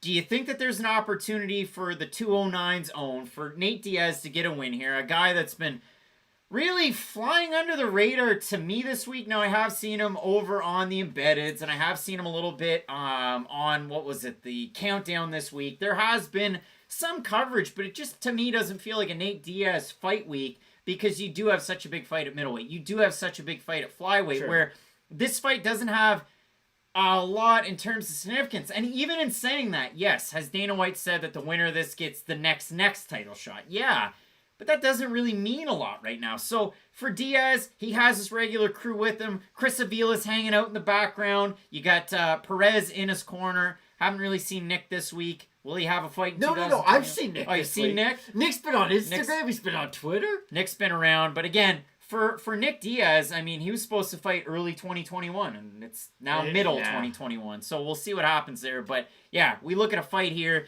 You've got Leon Edwards on a years-long win streak, a guy that has been able to do it in a lot of different ways, has really kind of molded his game in all sorts of different facets, because before, he's just a boxer. And then all of a sudden, he can wrestle, he can box a little bit. Now he's coming into a fight with Nate Diaz where he is a big favorite. He's more than a 5-1 favorite in this fight against Diaz. And listen, I love Nate Diaz as much as anybody. We talked about UFC 135. Nate Diaz had a win over the Fireball Kid in Takanori Gomi on that card. So, listen, that's a great one. That was a different Takanori Gomi. I love that fight, even though, yeah, it was a little bit past. But for Nate Diaz, he's had insane fights. I talk about it all the time, but his win over Holton Maine, or depending on where you want to bill him out of, but the guy himself and Marcus Davis, the Irish hand grenade, what Nate Diaz did to him in a hometown fight at TD Garden in Boston was absolutely insane. Listen, I've seen big hematomas before, but that was insane. His face was swelled up. It wasn't Jan Jacek level, but it was side to top, and Nate Diaz looked amazing in that fight.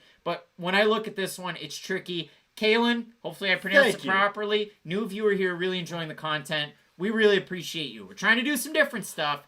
We're having some fun. And Matt, for Nate Diaz, huge opportunity, just out of the blue. I like all those nice things said about Nate Diaz. Let's call it what it is. He's probably going to get destroyed right now. Like, Nate Diaz isn't a top contender at welterweight. I think he's a decent fighter at welterweight. I think he can have good fights at welterweight. I just don't think he can compete with the top tier fighters at this weight class. For some reason, I had the timer on. Didn't mean to do that one. Sean saying Nate posted a pic. Yeah, that's a little tricky one on Tuesday. There are some odd things. I mean, I saw the tweet out there by Trent Reinsmith, MMA Twitter's whipping boy, you could say sometimes. I like Trent. A good guy.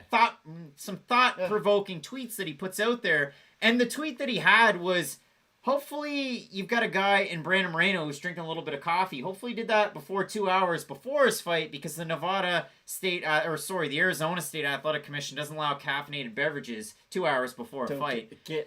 Looked like it was a little early. But Matt, we have Nate Diaz making the walk. Let's talk about this fight, because we just had Muhammad and Maya in a fight that, in terms of relevance in the division, it means something. This one at 170 pounds, it's really supposed to mean a lot. It is, and for Leon Edwards, like, this is a chance at a title shot. If you look good against Nate Diaz, and again, it does matter how you win, because right now it's weird. Is Colby Covington the number one contender? Like, is it set in stone him fighting Usman? Because I do believe that if Leon Edwards goes out there, let's say he knocks out Nate Diaz with a head kick. I know that's a crazy thing to say, but he just Josh Thompsons him. He goes on his bike, jabs him, and then head kicks him, sets a trap, knocks out Nate Diaz. Then Leon Edwards is probably fighting for a title next. Let's just call it like it is. If Nate Diaz beats Leon Edwards, then all of a sudden you can kind of absorb his win streak, if you will, and then you can make the claim that, fine, Nate Diaz is the number one contender. And as much as you and I might hate it, we're still gonna say, hey, we like Nate Diaz and we like watching him fight. Pablo's hitting us up with a super chat Wow. saying, sometimes people forget all the great streaks with the QMK parlay.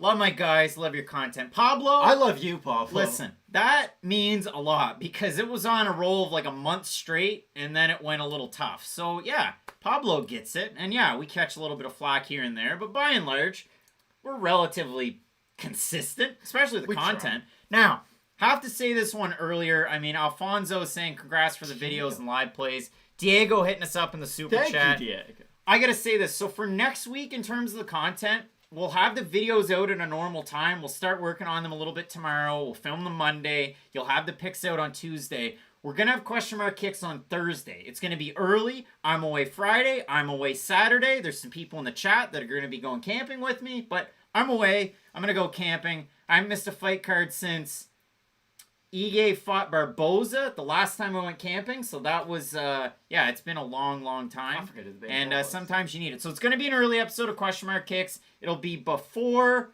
the weigh-ins, which is never fun, but that's just what we're going to have to do for that one. So stay tuned for that. Huge card, though. I mean, you've got Ige taking on the Korean Zombie. It should be great. Korean Zombie did the "Who is that guy?" and then Tate Ige was like, "I can knock out Gavin Tucker in 5 seconds. I'm that guy." So that is going to be a great main event. And again, we still have 3 5-round fights ahead of us, and they're just going to get better and better as Nate Diaz is in the octagon. Wild to see Nate Diaz in Venom fight shorts for the first time, A. B, just wild to see Nate Diaz fight. Like, he went from fighting Jorge Masvidal for the BMF title with The Rock of all people carrying it out. Like, late at night I think about that, about how weird that whole thing was. Like, they got a famous movie star who's like kind of a bad MFer, but I wouldn't say the baddest MFer by any means, to then carry the baddest MFer belt all the way out for Nate Diaz, Jorge Masvidal. Weird event, but besides that, the fact that Nate Diaz is coming back against Leon Edwards is weird. It's not a big name opponent. It's a guy who's a dangerous fight with not a big fan base. Like, kudos to Nate Diaz for taking this fight. I just don't think it's going to be enough for him to beat Leon Edwards. Yeah, it's going to be a really tricky one. I mean, you look great against Anthony Pettis, a guy who struggles with good boxers, and that was a fight that, listen, I mean, you had a guy looking great in that one. And for Leon Edwards, again, we talk about it. The wrestling, it's taken a big step forward, but I would hazard to guess that he's really going to want to showcase his striking in this fight. Oh, without a doubt. Like, I wouldn't mess... Nate Diaz is a guy... I think his grappling's slightly overrated, if we're being honest, but I do think he's still a dangerous guy in the mat. Like, no, people put him on, like, Damien Maya level. They need to stop. That's all.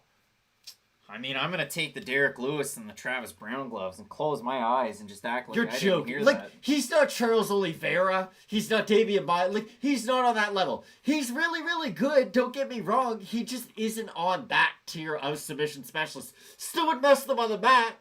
I think Leon Edwards is a good defensive grappler, but again, why mess with it in the first place? Like, that's your opponent's strength. I think on the feet, Leon Edwards, between the leg kicks and the elbows, it's going to be a tough night in the office for poor Nate Diaz. So you have Leon Edwards coming in here, and again, for Nate Diaz, he's a guy that had a long majority of his career at 155 pounds, 170, the comfortable weight. You know exactly how good the cardio is going to be out of a Nate Diaz. Okay. I don't even have to say that. It doesn't matter how... He could be 90. He could probably outrun me in a marathon, but you've got Nate Diaz coming in here. Probably, Craig. You're selling yourself. Expecting that a 5-round fight is going to really help him. And for Leon Edwards, well, he just trained for a 5-round fight. He's trained for 2 years straight. I look at it as Leon Edwards has 10 more minutes to finish Nate Diaz. Like, Leon Edwards doesn't have bad cardio. Like, Nate Diaz has better cardio out of these two, don't get me wrong. But I don't think he has such a big advantage that, oh my goodness, that's going to be what this fight comes down to. I think the leg kicks, again, like I said, the straight shots of Leon Edwards. Interesting because we are getting a southpaw-southpaw matchup in this fight. Not often you do see that. But again, I just think the overall striking game of Leon Edwards is so much more dynamic than what Nate Diaz brings to the table. And we'll have to see for both of these guys what we end up with for a lefty-lefty split, because usually some guys will struggle. It's hard to get a good left-on-left matchup, especially in the gym. For Leon Edwards, a guy coming out of Renegade BJJ with his brother Fabian, Aiden Lee, who got submitted by Aaron Pico. How crazy is that? Pico. And then if you look at it, another guy in the gym that can really offer you a lot of different looks, and again, unfortunate that we didn't get to see him last week, but Tom Breeze for Nate Diaz, coming out of Stockton, representing a gym that included, for a long time, his brother in Nick. And I mean, we're talking great brother-brother duos. For Leon, it's just unfortunate that his brother isn't in the UFC. Now, Voodoo is saying that Edwards is going to maul him. We'll have to see what happens. But, yeah, it's going to be a really interesting fight. I'm almost still perplexed at the fact that this is going to happen. It's going to be a good fight. Like, listen, the forward pressure of Nate Diaz will at least make this an entertaining fight. All right, Matt. This is definitely the Fight Night Picks Pop and Popcorn fight. Now, Matt, you're not supposed to eat the party favors. Just continues to do it. But we're rocking the old SodaStream Dr. Pete. Again, Craig Allen, cheap guy. If you didn't realize it, we were talking about Panini Prisms. I don't have $1,500. We went with the blaster box. But it is what it is. And before our main event, we're going to be giving away the Derek Brunson Green Parallel. You got the Francis Ngannou fireworks. You're going to have to follow along and follow us. Francis card is really cool. It is cool. They both are. But you're going to have to find us at Fight Night Picks to claim that one. We're going to ask a question before the main event. You get it right in the chat. Hit us up on the Instagrams. First one to get it right is going to be getting those cards, and I'll ship them over to you. Tony's saying no shame getting subbed by Pico. None. You're right. Aiden Lee's a great grappler, so that's a win. We were talking about it before the fight. It holds a lot of water. Pico's able to get the win. But, Matt, we're getting the particulars on Leon Edwards, a guy that comes in here with a no contest his last time out. I look at Nate Diaz's record, almost assuming there's probably 2, 3, 4 no contests on there somehow. There's 0. There are 0 no contests on his record. He's smart about smoking the herb, I guess. I don't know. Well, he gets herb in this fight, Matt. We have Edwards. We have Diaz. We're getting set for our 5-round fight that is going to be on this main card. If you're following along at home, we appreciate you. There's Nick Diaz. Nick Diaz Army. Let's go. Toss a like, and we will be slapping down the timer so you can follow along live and for fun at the same time. We're getting set for Diaz and Edwards. First round between these two southpaws, Matt, and both guys coming out guns a-blazing for the center of the octagon. And it's Edwards early able to gain control in that regard. Yeah, and I'm just curious to see when Edwards starts going with the leg kick. You know that's a big advantage he has in this fight. And again, it's not like I'm the first guy to ever say Nate Diaz is bad at checking leg kicks, but the fact that Leon Edwards is so good at throwing them is going to be a key to this fight. Edwards really starting to stalk here early. You got Diaz playing behind the 2 block line, switching stances too, really trying to offer up some different looks to Leon Edwards. And as is said by Evan L. in the comments section, a lot of boos for Leon Edwards. These Phoenix fans have had an interesting time coming back to the sport, getting to sit down and watch this one. And I have no sweet clue what Nate Diaz is doing. Nate Diaz goofing, I guess. Going for a Stockton slap early. I mean, you got to go to the hits. Walking away with his back to it. Here's the thing. If we want to have a conversation about who's more street, I feel like Leon Edwards is going to win this conversation a lot of the times. Like, this isn't a, like, Nate Diaz tries to do this like, oh, I'm really cool and I don't really care about the fight stuff. Like, Leon Edwards is a really good fighter. You can't be turning your back to him in the middle of the cage. Yeah, I mean, this is just something to behold, but Nate Diaz, I honestly couldn't tell you the big game leg plan. kick by Leon Edwards. Like, that's what you assume he's going to have to be dedicated to. He landed one of those kicks, and Nate Diaz immediately reacted to him. Diaz kind of stunting here a little bit. You have to think just a little bit of gamesmanship, trying to get him out of the fight. But, yeah, it's been a weird one so far. Edwards just not really getting brought into that. Not really trying to get out of his rhythm. And King Lick, I'd rather see Jorge versus Leon. Personally, that's kind of what I look at too. Like, I think this is going to be a very fun fight, but that was the matchup I was really looking forward to. Nice right hook on the break from Edwards. We're closing in 3:10 remaining in the first round. And for Diaz, I mean, he lands a nice left of his own. in these exchanges interesting because as they close into the pocket, a little bit of an advantage to Diaz. Yeah, and for Diaz, you're going to have to assume he's going to have to overwhelm Leon with his volume at some point for him to continue to be successful on the feet. But Leon's definitely the more powerful out of these two strikers from what we've seen so far. Yeah, I mean, you got Nate Diaz kind of covering up, trying to look out for those lead leg kicks there. Lands one of his own. And that's the thing for Diaz. He's doing a good job just being in front of Leon Edwards, not letting Leon Edwards tee off and really get his combinations flowing. Yeah, Edwards looking to download that game plan, springing in and out so far. You got Diaz doing a good job, shelling up, eats a left hand there from Edwards. And those are fast hands from Leon Edwards. When he lets his hands go, he does have really good hand speed. Ooh, really nice leg kick from Edwards, and that's something that, again, you know what the game plan is. He's doing a great job so far. And that's the thing, like, Leon Edwards, to a certain extent, has a very similar fight on his hands to what Bilal had in his last fight with Maya. Like, this is a showcase. You're supposed to go out there and look really good in this fight, and so far Leon Edwards has been able to do that. Nate Diaz starting to land a little bit with the hooks, starting to land with a little bit of volume. He's stepping in, he's closing the distance. Edwards not playing into that gamesmanship. And Nate Diaz's jab's actually been really good in this fight so far. And that's the one thing. If he can just keep on jabbing Leon Edwards, just keep on doing something, keep on being active, this is a 5-round fight. Things are going to accumulate over time. They clinch, and Edwards going for the trip takedown, unable to get it. It looked like Nate Diaz was going to try and take him down, but you've got Edwards in great control position here. Grabs the back of Nate Diaz. Leon Edwards, as strong as an ox. Minute 32 seconds remaining. Now, again, Leon Edwards is in a bit of an awkward spot where he's on the side of Nate Diaz. It's not like he's really going to be able to earn the submission from this. And for Diaz, he might be able to spin out of it.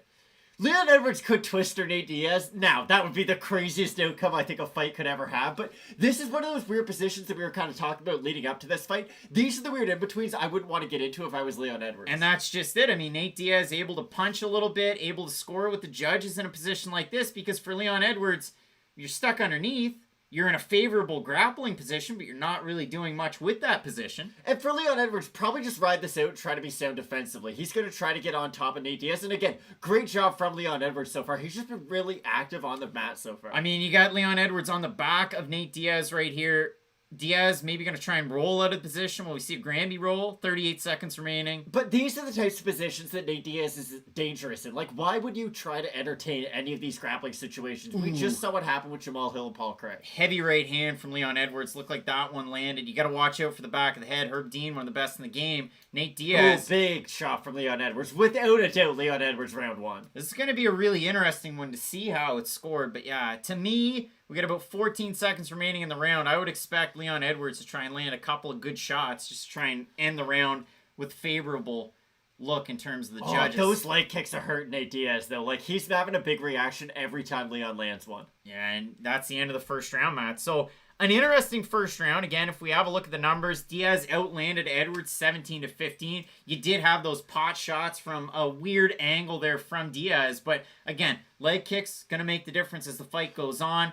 Of course, the camera's going to have to show that knee of Nate Diaz, and I'd really be eager to hear what these two guys are going to be saying in the corner. What are you going to get out of Perez? What are you going to get out of the corner of Edwards, who, again, you talk about the biggest fight of Leon Edwards' life. Yeah, he just had a main event his last time up. He's the appetizer for 2 title fights here in a 5-round slot to get a future title shot. So it's going to be interesting to see what we get out of a second round in terms of a game plan for both of these guys. Because for Diaz, work in a little bit of the boxing, gain space in the in-between and land those combinations and be slippery on the ground. We saw that from Diaz in the first round. We did for sure, but again, the comment Evan L right there, Leon Edwards is an underrated grappler. Like, I know I say don't get into those positions in the first place, but like, he's gonna have success. We did see him grapple with Gunnar Nelson, who is a phenomenal grappler.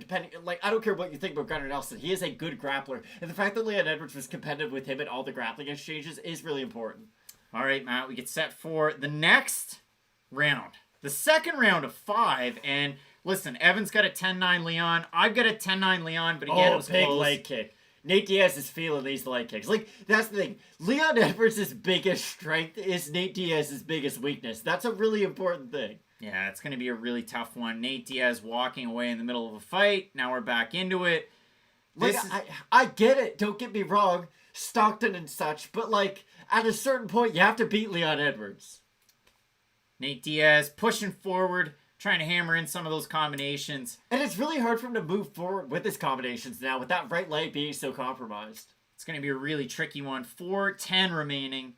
And the milestone of Diaz becomes the 21st fighter to pass 5 hours of octagon time. Big Nice left one, hand. too. Exactly. And Leon Edwards, that's the thing. He hasn't even gotten his own boxing going yet. Like, he's just been doing leg kicks so far, and he's having this much success.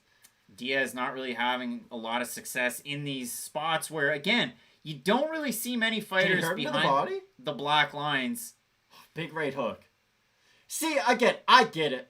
It's just, at a certain point, again, it's like with the feints, eventually you got to throw something with the showboating. If you're winning by a million, I guess, but at this point, you're losing the fight. We need 4, 3, 2, 1, bingo. And now we get the over 1.5 in this fight. Not that it means anything anymore, because Jamahal Hill decided that the elbow was going to be a prime spot to put in between a triangle of one Mr. Paul Craig. So the QMK parlay didn't hit, but you have Diaz here with 3 minutes and 15 seconds remaining, trying to gain distance on Leon Edwards, but not really throwing much of anything. You could tell Nate is looking for his opportunities to pressure Leon Edwards. He just really isn't finding any of those opportunities yet. It's going to be a really tricky one. 3:02 remaining. Diaz going with the 1 with the 2. But for Leon Edwards, I really like the power that he has displayed so far, especially with the leg kick. But Nate Diaz is still in this fight. He is not out just yet. But those leg kicks are starting to add up as Leon Edwards lands another clean shot. Edwards able to do a lot of damage so far in this fight, especially with the leg kicks. Diaz trying to bring him into a fight. Let us know over in the chat what you're thinking about this one. I mean, both guys really start to hammer away in the pocket, and we talked about it. I mean, you would expect Diaz to have a lot of success in those areas, and it's just, once it gets close, Leon clinches, I'm going to try and work a takedown. And there's a lot of time remaining in the round. 100%. The thing with Nate is, the best area for him to have success is the range where Leon can land all those leg kicks. So for Nate... Trip takedown. Beauty by Edwards there, Matt. Yeah, that was really nice from Leon Edwards. And again, he doesn't have to worry as much about these grappling exchanges. He was already in them in the first round. And again, I might not like it. It might not be the best place for him to have success. But he was the one who already grappled with Nate Diaz in that first round. He understands the strengths and the weaknesses of Nate Diaz. And so far, he has put on a really good display. 5 Dimes, Sportsbet, and Betway all had it at minus 250 for the over 1.5. You got Leon Edwards content to hang out here. I mean, again, we did see a bad position. You get a bit of a leg lock attempt here from Diaz. And exactly, like, Nate Diaz is a tricky fighter, but I just don't think being tricky off your back is enough to beat Leon Edwards as he looks to try to get a leg. But look, Leon Edwards immediately back up to his feet. He is such a good grappler. Are you surprised at all that in an exchange or in a spot in this fight where Diaz... Big leg kick. That's about it for that leg. That leg's done. Now you have Diaz switching stances, goes back to southpaw, but he's anticipating the kick. But for Leon Edwards, in these spots where Diaz is stunting, I mean, we've seen him do this in fights and win. We've seen him do this in fights and lose. But he's surprised, again, that Edwards doesn't play into the game and go for a head kick, teeing off with a left hand. I mean, not really. Like, why would you rush in? You're already doing well if you're keeping things technical on the outside. Nate Diaz can't use his right leg anymore, and that's a pretty big deal, I would say. Yeah. So, for Leon Edwards, just stay the course. Why would you change anything up? Personally, I understand what you're saying. Don't get me wrong.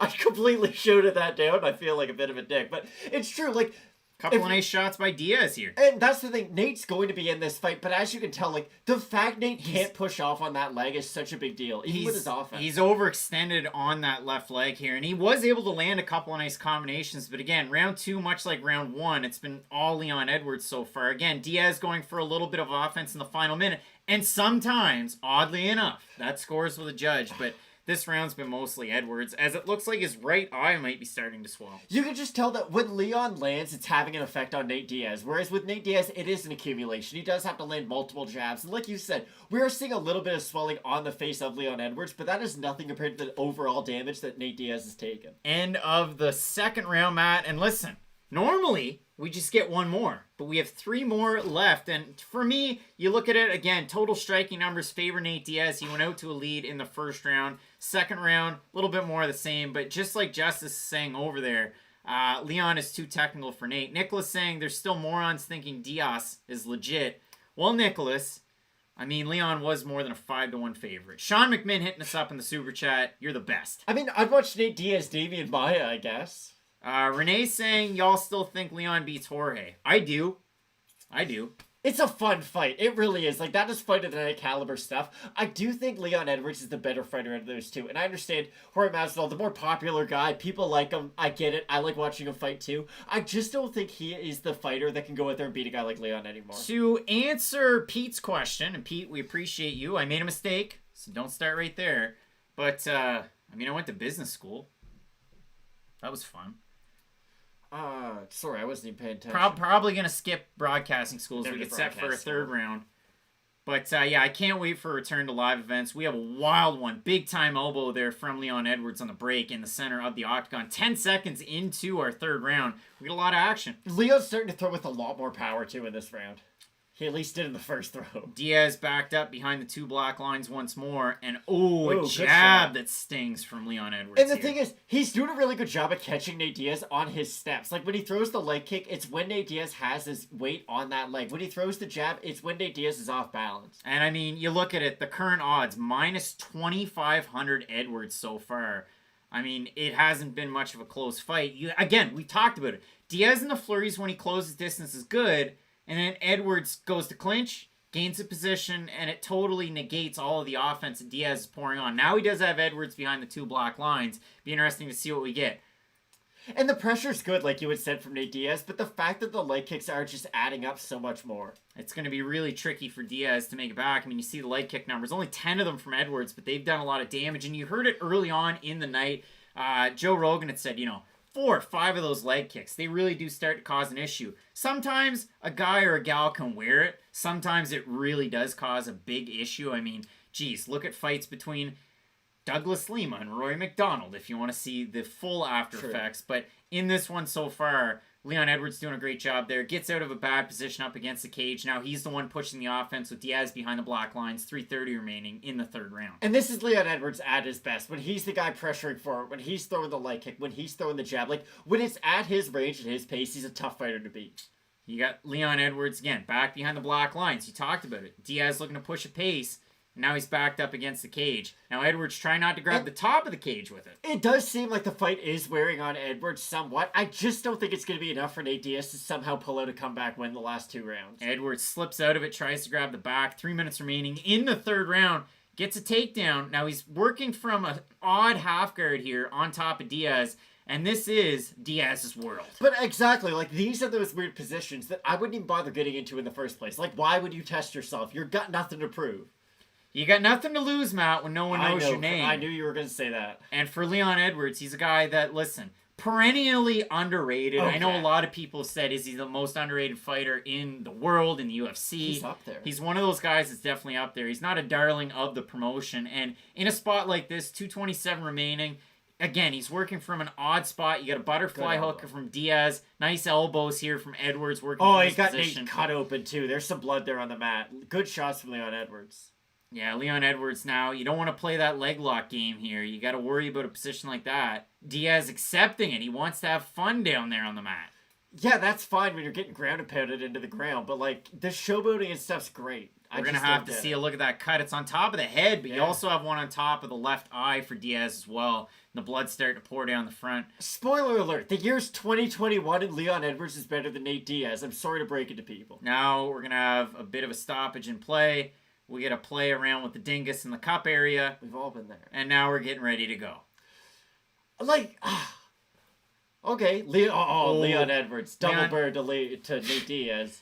You love to see it, but you hate to see it. If Show you're some class and some But sportsmanship. not really. If you're stunting on him, I don't really care. Like, the whole build-up is, Leon Edwards, he's a punk because Masvidal hit him, like, in the back.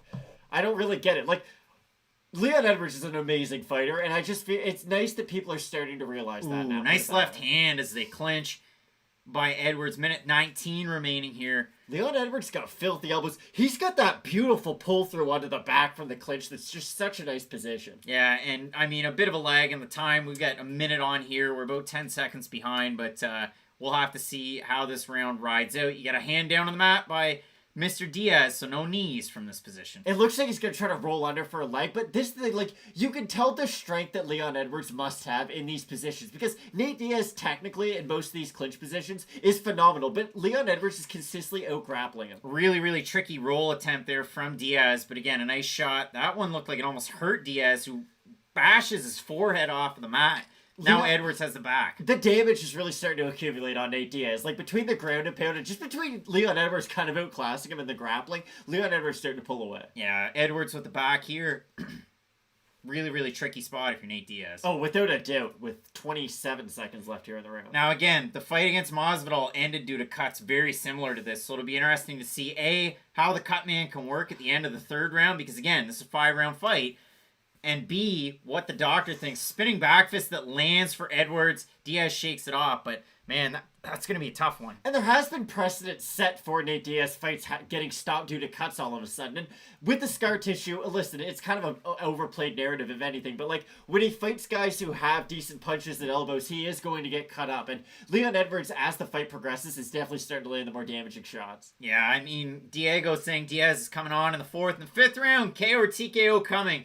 That would be insane if it did, but again, Cutman working on Nate Diaz here. That's a bad cut and a lot of swelling around it just above right over his the left eye. Not a good position for it whatsoever. No, and of course, you can see from the numbers that Diaz ahead in terms of total strikes, and he has been, but now his eye's really starting to swell, even underneath. It's going to be a tricky one to try and come back with. That is a gob of Vaseline that they're going to be applying there. Nate Diaz isn't looking great in this fight. Let's just call it what it is. Like, I think he could have okay fights, maybe with a few lightweights out there, but I just don't think he's a marquee guy at 170. We just sort of have to come to terms with that. Yeah, it's going to be really, really tricky for him to try and come back here. And he's 36, too. Like, when your best win came 5 years ago, we're going to start to have questions. That much is true, Matt. We're going to get set for our 4th round between these two guys at 170 pounds. That's good news, though. Hill's arm just dislocated. No break. Thank you for that update, Joe. And I mean, listen, for Pat Sabatini, dislocated his elbow at CFFC, took a little bit of time off, came back. He's in the UFC now, picking up big wins over Tristan Connolly. So you got Leon Edwards now, 10 seconds in. He's all over this fight. He's made his mark, not just on Nate Diaz's face, but also his lead leg. And I wouldn't be surprised if he starts to target it going for a knee.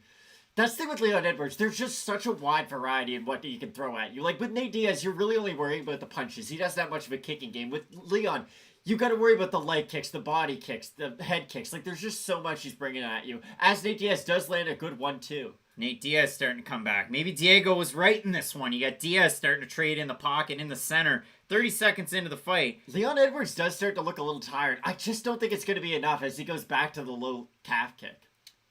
Continue on here. 4:17 remaining, Matt, in our 4th round. Again, this one 5 at 170 pounds. Potential title implications, future title implications on the line between a couple of guys that have really made their mark on this division. For Leon Edwards, well, that's just in terms of the win streak in the years. But for Nate Diaz, a guy that's fought some all-timers, obviously the Conor win, the first fight at 170 pounds. Oh my goodness, what a left hand from Leon Edwards. Big-time left hand. That's like, his hand speed is wild. And that's the best shot that we've seen so far. Just a left right down. Leon Edwards knows that he's not really in much danger in a lot of these striking exchanges, which is kind of wild. Like, Nate Diaz, if anything, he's got really good cardio. He can overwhelm you with his volume. The fact that Leon Edwards is using technique to beat Nate Diaz is really impressive. Diaz really eating another one of those leg kicks as he backs up. That left hand was filthy, though. Like, I can't express just how nice of a shot that was. So we're through, and a really nice right there from Edwards, who's done a great job countering in these exchanges as well. Not just with his counters, but with his clinch work, knowing exactly where he needs to beat Diaz. Oh, without a doubt. That's the thing about Leon Edwards. The range. Like, he has a lot of those X factors that you really look for when you do want to talk about a top contender as he lands another left hand down the exit. And that's the thing. Nate Diaz is getting predictable with how he's exiting a lot of these transitions. And the fact that Leon Edwards is basically just stunting on him right now in the 4th round is a really impressive way. I mean, listen, now we're into the 4th round. So the 1st through the 3rd, all for Leon Edwards. All 10-9. So he's up 30-27. Our pay-per-view is just acting all sorts of weird to this point, so I'm going to try and get it live or try and have fun, see how far ahead we can get. Apparently not. Apparently we're just 15 minutes short, but I'm looking at this one, and for Diaz, he's having no success. He's not showing much in terms of urgency. I mean, it's a little bit of a surprise to me, but at the same time, it's going to be tricky for him to kind of pull ahead. Without a doubt. Listen, the taunting's fun, I guess, but at a certain point, you have to start winning. Nate Diaz just called the fight due to the cut, I think. Yeah, he just pointed to the cut. I don't know what that was. That was weird. But, again, Nate Diaz just isn't being very competitive with a lot of the top guys, especially in this division. Nice body shot there from Edwards. 2:10 remaining. Again, we're in odd spot because pay-per-view decided to glitch out. And for Nate Diaz, I just don't really know what the Hail Mary is for him. It's going to be really tricky. If that elbow landed, that was it for Nate.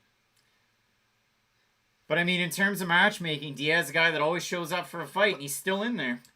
Justice, when you say if Nate goes the distance, it's a win, in his opinion, or in your opinion. This is the problem. We're talking about Nate Diaz like he's Jake Paul against Floyd Mayweather. Like, Nate Diaz is supposed to be a top-tier fighter who's competitive with them. As he lands a couple of good shots on Leon Edwards all of a sudden up against the cage, he made it interesting. He did land a couple of nice shots trying to land shoulder strikes there up against the cage. I mean, like I said, Diaz starting to make it a little interesting in the 4th round, and just like Diego had said over there in the chat, I mean, hey, 4th and 5th, he's going to come alive. But Edwards looking for those elbows on the break, and he hasn't been able to land them so far in this. Again, big moments for Diaz, but you have to think that left hand earlier for Edwards, the biggest shot, not only of the fight, but of the round. Oh, yeah, and he's been able to land more than just that one big shot. For Nate, he has had a little bit of success, but listen, we've been excited about it because that's his only success he's really had in this fight. And you kind of expected this. Nate would have some success in the 4th and 5th round, but I would still say Leon Edwards is in control of this fight. You got Diaz continuing to move forward. You got a nice combination there from Edwards. Both guys still in the fight. Oh, big elbow right there from Leon Edwards. That's what he's been looking for. That got an acknowledgement out of Nate. That's a big cut on his eye, too. Finally, you got to see one there. 42 seconds remaining. Oh, nice 1-2 there lands for Leon. And now he's to the point where you have long winging shots out of Diaz. And you got the counters to kind of reciprocate from Leon Edwards. I would say Leon is starting to throw a little bit wild, though. That is the one thing. Like, in the 5th round, I'm sure he's not going to be on the attack that much. For Leon Edwards, you're well in control of this fight. Like, just do enough to win at this point. So far, significant straights. You have Edwards ahead of Diaz. And, I mean, for me, Matt, we look at this. We got a couple of seconds left. I know Evan's saying your time's off.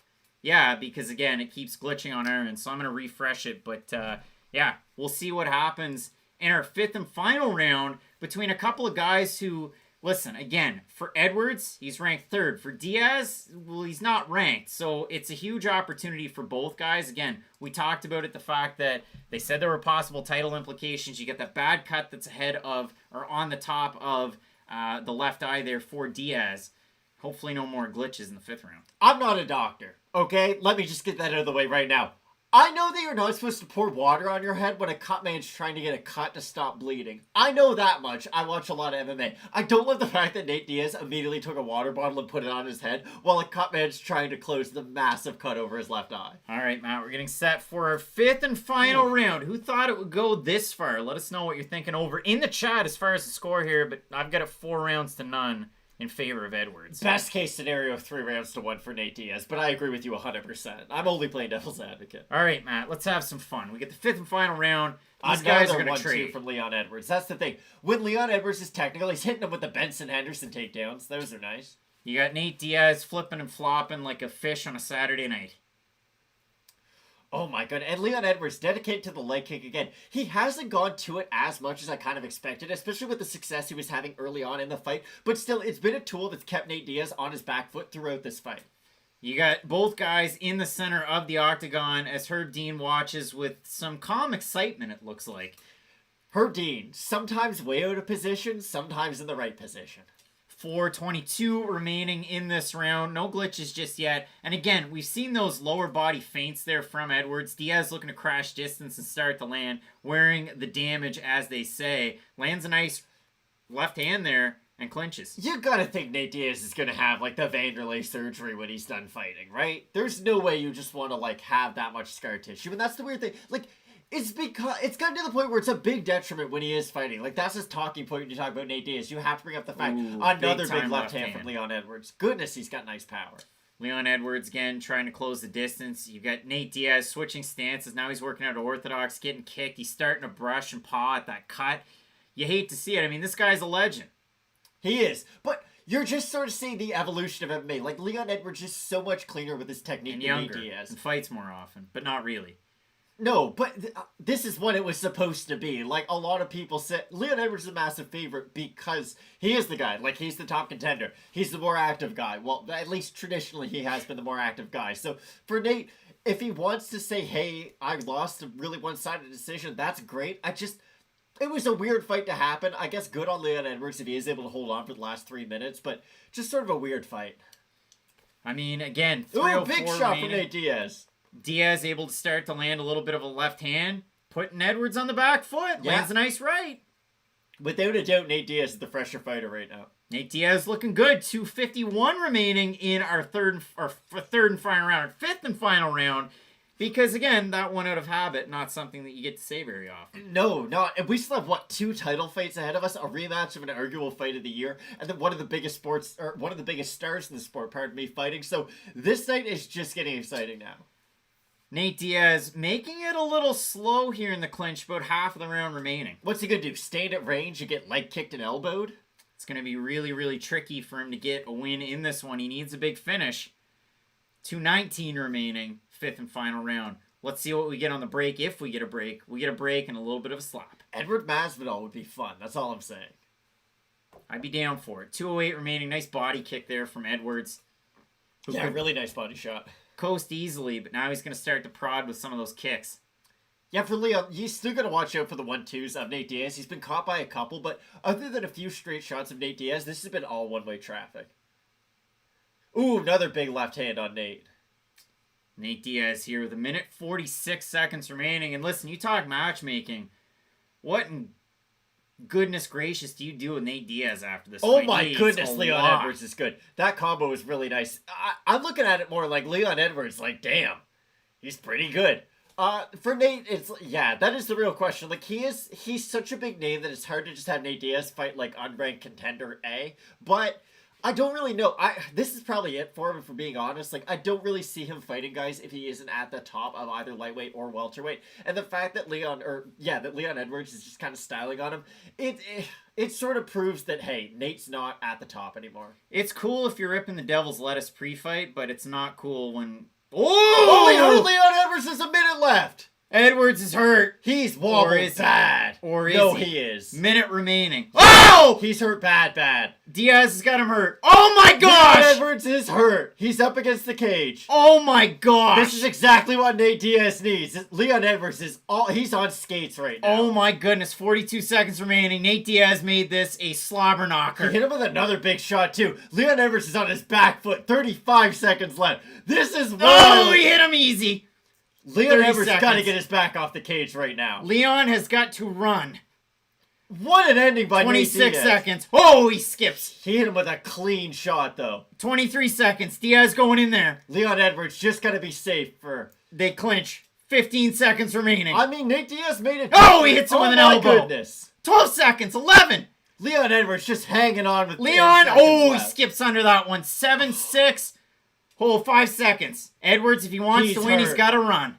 That is a round for Nate Diaz. Oh my goodness gracious. Wow. What a finish for Nate Diaz. And that is why Dana White writes the checks. And that's why you make that fight. Listen, I was hard on it. We had 4 rounds that were all Leon Edwards. We had half of a 5th round that was all Leon Edwards. And Nate Diaz just laid it all on the line in the finishing seconds. Nate Diaz can still fall back on like the, hey, I don't lose fights, I just run out of time. So that's kind of cool. But he almost knocked out Leon Edwards. Like, I can't stress just how hurt Leon Edwards was. Changes my opinion a lot, actually, of Leon Edwards moving forward. But wow. What an absolute wild end to that fight. A big 1-2 from Nate Diaz. That's the thing. He kept on hitting him with that left straight when Edwards to get wild with the check hook.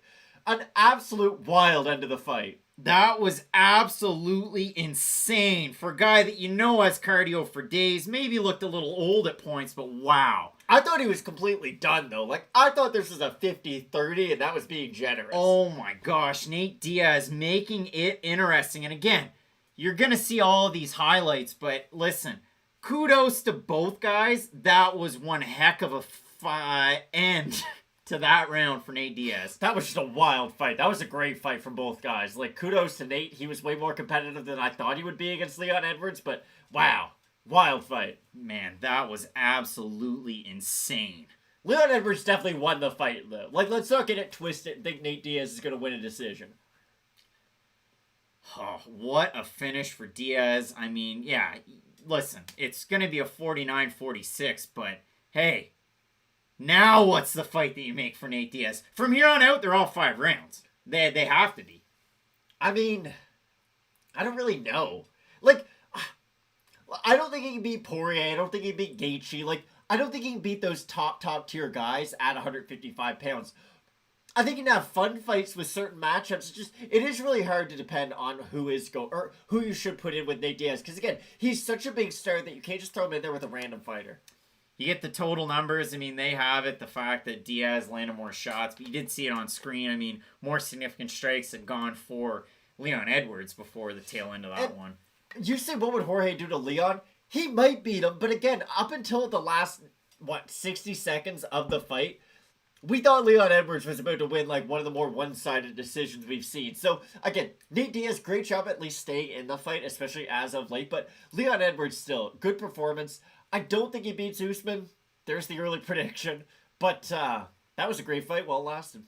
Not while it lasted. That was a great fight throughout. That was one heck of a fight between a couple of guys that now all of a sudden Nate Diaz wins that fight and more than likely ranked because that's how it works. You fight a top-ranked guy, now you're going to probably find yourself up there. But for Diaz, I don't want to see him fight like Jeff Neal, who's coming off of 2 losses. No. Like, I don't want to see him fight Neil Magny, who's coming off a loss. Or, sorry, coming off a big win. So there's a lot of fighters up there. Rocco Martin doesn't make sense name-wise, so it's really tough to try and make a matchup for Nate Diaz. How dare you? Apart from, like, a Conor McGregor.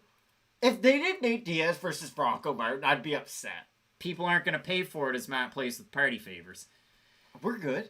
Leon Edwards, can't hear what he's saying. Renee Summerson had a lot of fun with that one. Voodoo saying if Nate had punched instead of pointed, he could have finished him there. And then it was weird that we ended up with a clinch situation, too, that was forced by Diaz. It was just a wild way to end that fight. Like, Leon Edwards, I couldn't say enough good things about him, and then he gets absolutely almost knocked out with 60 seconds left. So, again, for Leon, this is probably going to get him a title shot, you would assume, with Usman, because whether they do Covington next or not, you would still assume that Leon Edwards is going to be waiting in the wings for the next title shot.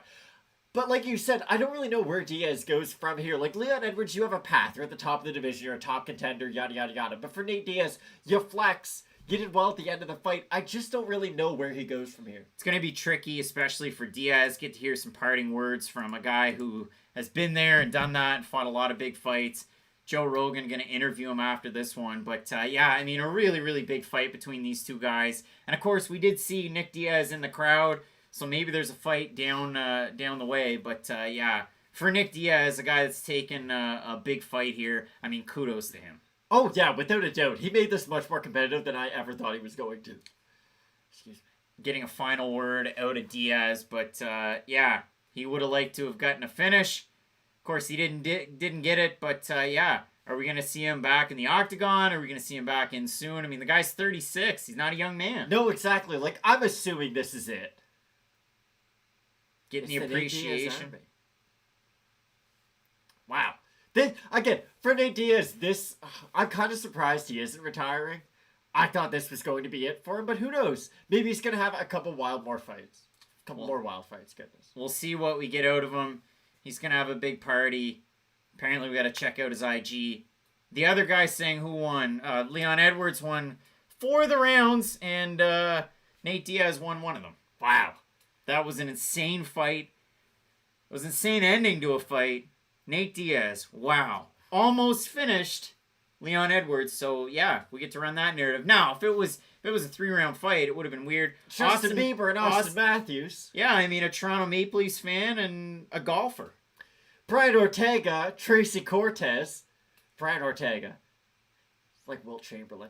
People gotta stop IG in the fights there. Like, you think after Dana White and Khabib, like, you would just assume that they'd be like, hey guys, can we stop broadcasting the fights? These are $70. What if Hezbollah Magomedov decided he wanted to? No one's messing with him. Kamaru Usman wouldn't say a thing. Francis Ngannou, I like Hezbollah. No, I don't. Jack Roth hanging up in the chat saying, what's up, brothers? Yeah, I mean, hey, how's it going? We have a big fight coming up in a rematch. Deiveson Figueiredo taking on Brandon Moreno. And, wow, I mean, what a great fight. The first fight, possible fight of the year. It was one of our 5, because she had 5, so it was one of our 5. There were so many to choose from. I mean, Burgos had a great fight with Emmett. True. You had, ultimately, Zhang Wei Li and Joanna and Jacek. But Brandon Moreno, Davison Figueiredo, a great one at the end of the year. Both guys, short turnaround. You had Davison Figueiredo picking up a huge win against Alex Perez. You had Brandon Moreno finishing Brandon Royval, and it was just kind of gross how it ended. Royval had a great shot in that one. It was a back-and-forth fight for what it was. But listen, hopefully Brandon Royval coming out shortly. I mean, it seems like he's going to be coming back soon. Absolutely love that guy's fights. But coming into this one, the rematch normally tends to favor the guy that won the first fight. We did see that play out earlier on tonight. Eric Anders getting a big 29-27 all the way across the board over Darren Stewart. Now you have a rematch between Figueiredo-Moreno, albeit the first one was a draw. But if you take the nut shot, number 2, out of it, Figueiredo should have won the fight. How dare you reference Eric Anders and Darren Stewart when you're talking about Brandon Moreno, Davison Figueiredo? Like, show some respect to these men. These are two of not only the most well-rounded, but I would argue the most exciting fighters in the UFC pound for pound. Like, Brandon Moreno has never had a boring fight. He scrambles, he strikes, he wrestles, he has submissions. Like, he just checks all those boxes. And for Davison Figueiredo, I know this is something we both appreciate, so it's something I gotta get out of the way now.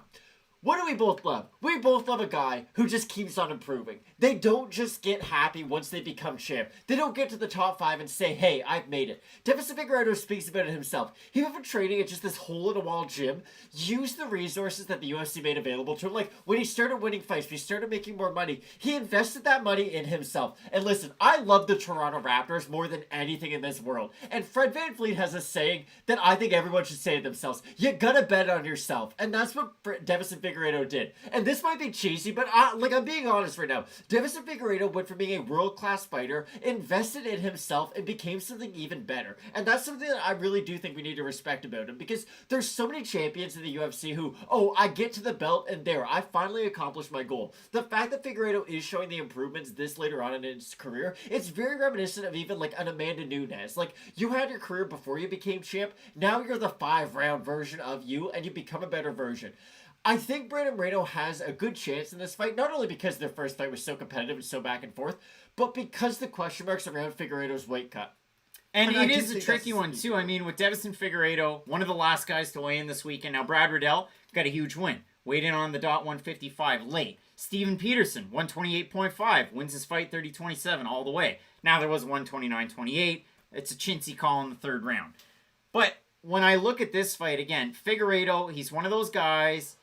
The weight cut is an issue. Now, is he kind of similar to a small guy that shoots and scores? And Sean McMinn hits up in the super chat. But for Figueiredo, I think of a guy in Diaz de Guerra that's really similar to a fighter that I know and love in D. Silva. Douglas Silva de Andrade. 135 was too much. 145, he was old.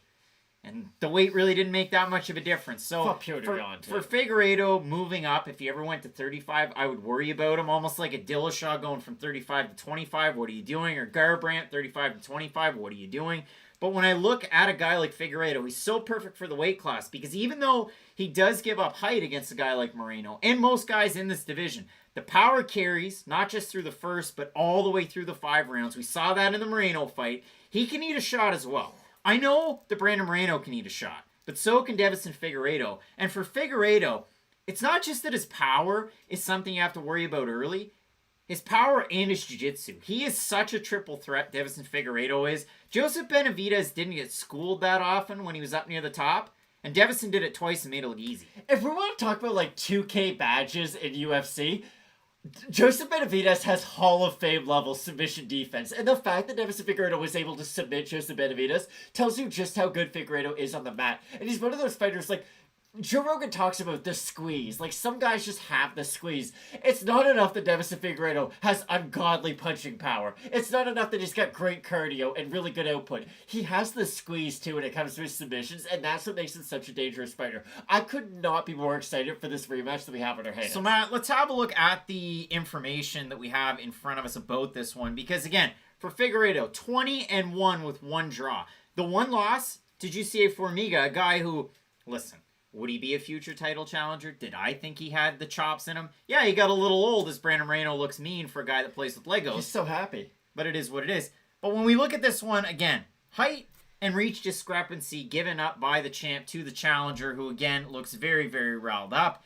You have Brandon Moreno, 56% of his wins by submission, and he's got a big fight coming up where I would expect him to box and try and keep separation and distance against Figueiredo here. Exactly.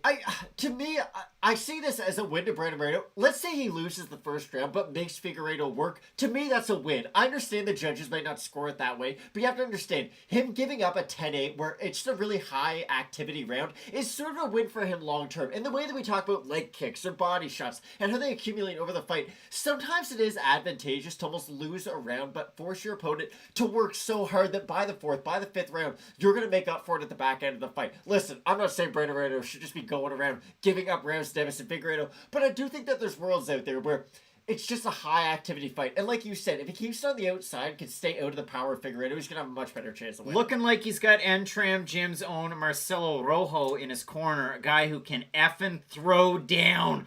Go watch his fight against Charles Jourdain. Go watch him fight with Combate. Campbell McLaren. We just said Combate's name. Come after us. But, yeah, realistically, absolutely love this one. Twitch is saying, yo, guys, do you think 200 pounds on Moreno is a bad move? Yeah. I wouldn't do it. I mean, to me, it's the classic one. It warrants it, Matt. Do not touch the party favors. It's pop and popcorn for the boys. And, yeah, there's popcorn in there. And yeah, did Matt eat some and choke on it earlier? He did, and it happens just about every time. But we are here now. Tim was saying earlier up there, and we got to get into the chat a little bit. Evan L. is saying, Figgy, let's go. I saw a great chat. Sean McMahon hit us up in the super chat. Where did you go? Where did you go? Tim saying, Babyface Assassin, such a fun fighter. He definitely is. I mean, this is a guy that, you talk about improvements. You lose one fight by decision. You get kicked out of the UFC. You win one with LFA. You're back in the UFC, and he's gone on a great run. The draw against Askar, that just looks even better. I don't care if it's a draw. It just continues to age well like fine wine. And the fact that he out-grappled him is wild. One since, and then the draw for the title. This guy's a proven winner, even though he has 2 draws. He's a proven winner entire. But, yeah, I absolutely love the fact that we get this rematch bang like that. Without a doubt. Like, there's sometimes where you have a draw, or I guess there's sometimes, I shouldn't say a draw, because most of the time you draw, you should have a rematch. But there's a lot of times you have a close fight, or a fight where maybe the champ gets dropped, and they immediately book the rematch. This fight was so competitive and so entertaining that it's not like a lot of people are out there saying, no, Brandon Moreno does not deserve this title shot. I did not score the fight for him the first time around, and listen, I will admit, without the illegal cup shot, and again, who really knows how much that affected Moreno? I understand the advanced analytics behind cup shots, but still, I did think Figueiredo won that fight 3 rounds 2-2, and the fact that Figueiredo showed, listen, he might not have the same gas tank as Brandon Moreno, but like, only Nate Diaz and Max Holloway probably have the same gas tank as Brandon Moreno. Like, I really do see Moreno as having that, like, top tier gas tank and cardio. And the fact that Figueiredo was still able to be competitive, still able to land shots, and hard shots, like you had mentioned, with his power carrying late, that I do think Figueiredo is going to be able to do enough to win this fight. Tezzy Terror saying, bros, think this fight will go the distance. It's really hard to say, and these are the reasons why, like, Brandon Moreno, we talk about just, you know, how good he is rolling with the shots, how good his submission defense is. You bring up the Askarov fight, which is a great point, I must say. But Figueiredo, like, when he wins fights, it's by stoppage. That's the thing. Like, there's a world out there where Figueiredo submits Brandon Moreno in the first round. There's a world out there where he knocks him out in the first round, too. Like, Figueiredo is one of those guys who he's such a dangerous finisher on the feet and on the mat that I don't think that's the best bet in the world. And I mean, Nicholas saying, and this time he didn't cut weight 2 times in a month. Yeah, exactly. That affects Figueiredo more than it does Moreno, even though he's a shorter guy. And the other thing, too, again, the old food poisoning the week of, that's definitely not good for anybody, let alone a guy that cuts a massive amount of weight. So Figueiredo, coming out of Team Figueiredo, a guy that really, again, you talk about the investments in his camp, but you look at it for a guy like Figueiredo where, listen, it's not just him, it's everybody around him that's gained out of it. We make jokes, but listen, zombie girl Priscilla Cachoeira in that camp, great winner last time out against Gina Mazzani. So all sorts of great things from Davison Figueiredo that you like to see, but he's got a tough fight in front of him. It's wild that the conversation this time around has not once mentioned the fact that Davison Figueiredo is a phenomenal hairdresser and sushi chef. I've made sushi by hand. It's really, really hard to do. The fact that this guy could do it while under the pressure of taking orders is really impressive. Like, I'm just going to get that out of the way. Davison Figueiredo, a jack of all trades, but a master in many different crafts. Poor fella. So, Matt, we have a big time fight coming in here. You've got Figueiredo again in the rematch with Brandon Moreno. As always with the fight companions, we'll flip it on over to the main view. You can hang out with us here. And as the start of the fight progresses, we're going to hit the logo in the middle. This is just a test. We're going to hit the timer, and then you can join in along with us in real time, or thereabouts real time. You might have to pause on your end. So I listened to a story this week about Davison Figueiredo, and I thought this was really cool. Now, I'm not 100% sure if it is true, but I'm certain it is. Davison Figueiredo's whole nickname and the whole Diaz de la Guerra comes from the video game God of War. Like, that's why he has the red streak in his hair. I didn't realize that God of War culturally is a massive deal in Brazil, and his whole thing is based around the video game. Now listen, I'm not like a crazy massive gamer or anything, but just as someone who grew up with video games, that is really cool how like one of the top MMA fighters took up like the Kratos moniker almost. You have Mexico taking on Brazil in an all-action fight. We've got a Viva Mexico or Mexico, if I can help that one, between a couple of guys that can just do everything. I mean, really, when it comes down to it, both very adept in every skill set, which you love to see. And I mean, we've had great evenly matched fights. I talked about that in the lead-up. Were some of the picks right? Was the start of the night great for old Craig? No, it wasn't. But I had said, there's so many fights on this card where they're so close of a fight, but the odds are so far apart. It was just kind of screwing with my head a little bit. So maybe if you hedged and you went with some dogs, it worked out for you. But when I look at this one, two guys that are really well versed in all skill sets, and that's what makes it so much fun. We had a Davis-Kanzad fight that was so close. We had Calderwood-Murphy that was so close. We had Riddell and Dober that was so close, and so on and so forth. This is another one of those great fights. Without a doubt. And here's the thing, Sean, I disagree. Listen, Brandon Moreno has fans. Like, Brandon Moreno is a regular guy who also just so happens to be one of the most entertaining MMA fighters in the world. Like, he's a person who isn't easy to dislike. Like, Brandon Moreno, a very likable fighter. Matt, over in the comments section, Voodoo saying, you guys ever conflict in who you think will win, who you want to win? All the Voodoo, time. never. MMA, and the only times it comes up for me is like the Shogun, who was like the legacy fighters, but nowadays, no. Especially, like, that's what I was going to say. There's just some fighters who you grew up watching. Like, Matt Brown is on that list. Because there's just some of those guys, so there was that bleed over, who are still somehow at the top of the sport at this point. But a fight like this, you can just enjoy because both guys are so good. Like, a Brandon Moreno champion is a phenomenal thing for the UFC. It's going to completely help them open up the market in Mexico, and he's a super marketable champion. And for Davison Figueiredo, he's this proven finisher who has this really cool backstory and owns a water buffalo named Fernando. That's a really, like, you can market him too. For the UFC, this is a really great fight, and this is a fight for the fans. This is probably going to be fight of the night. Davison Figueiredo and Brandon Moreno, holy smokes, in a rematch that you definitely wanted to see. But again, Askar, knocking on that door. He's probably going to be the next guy to get the shot. Oh, without a doubt. It's weird for Askarov, though, because you have that win over Joseph Benavidez, but Joseph Benavidez has looked great for a little bit. Now, I agree with you. I do feel like Askarov is the deserving next in line for this fight. Now, let's say Moreno wins and they try to do a trilogy. I understand there's a few caveats and a few wrinkles that might get thrown into the mix, but I do agree with you. I just feel like there is going to be a pushback of, oh, well, his best win is Benavidez. All right, Matt, we're getting set for our first of the two title fights in your co-main event, 125 pounds, Matt. We're going to hit that timer right about now.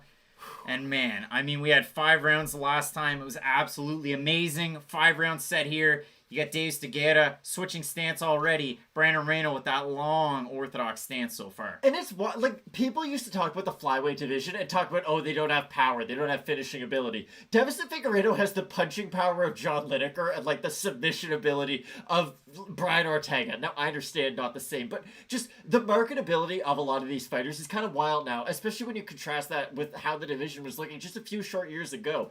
Flyweight really feels like, listen, it's not the glamour division of the UFC, but it's in way better shape than it ever was. Brandon Moreno with a nice leg kick on that calf of Davison Figueiredo, who's really trying to establish himself, but it is the jab and the length of Moreno early that's causing the difference 45 seconds in. And it is weird, because for Figueiredo, like you had mentioned, it's not often he's the smaller guy in the cage. Like, this is a guy who is chiseled. He is a big guy for this weight class. And the fact that Brandon Moreno, he does have the range. He does have a few of those physical attributes that just not other guys in this division can match. it does make this a very unique matchup. Figueiredo looking to try and figure out his way in, and he's just kind of accepting the jab, a little bit of the right from Moreno. Not really much landing here early, but it is establishing a little bit of a game here for Moreno, getting off to an early start. And John, like you had said, Figueiredo hasn't thrown yet, but Brandon Moreno is doing a good job just being active. If you keep Figueiredo on the defensive, similar to Bilal Muhammad versus Damien Maia, it might be in the striking, but just the fact that Brandon Moreno is the active one and forcing Figueiredo to be on the defense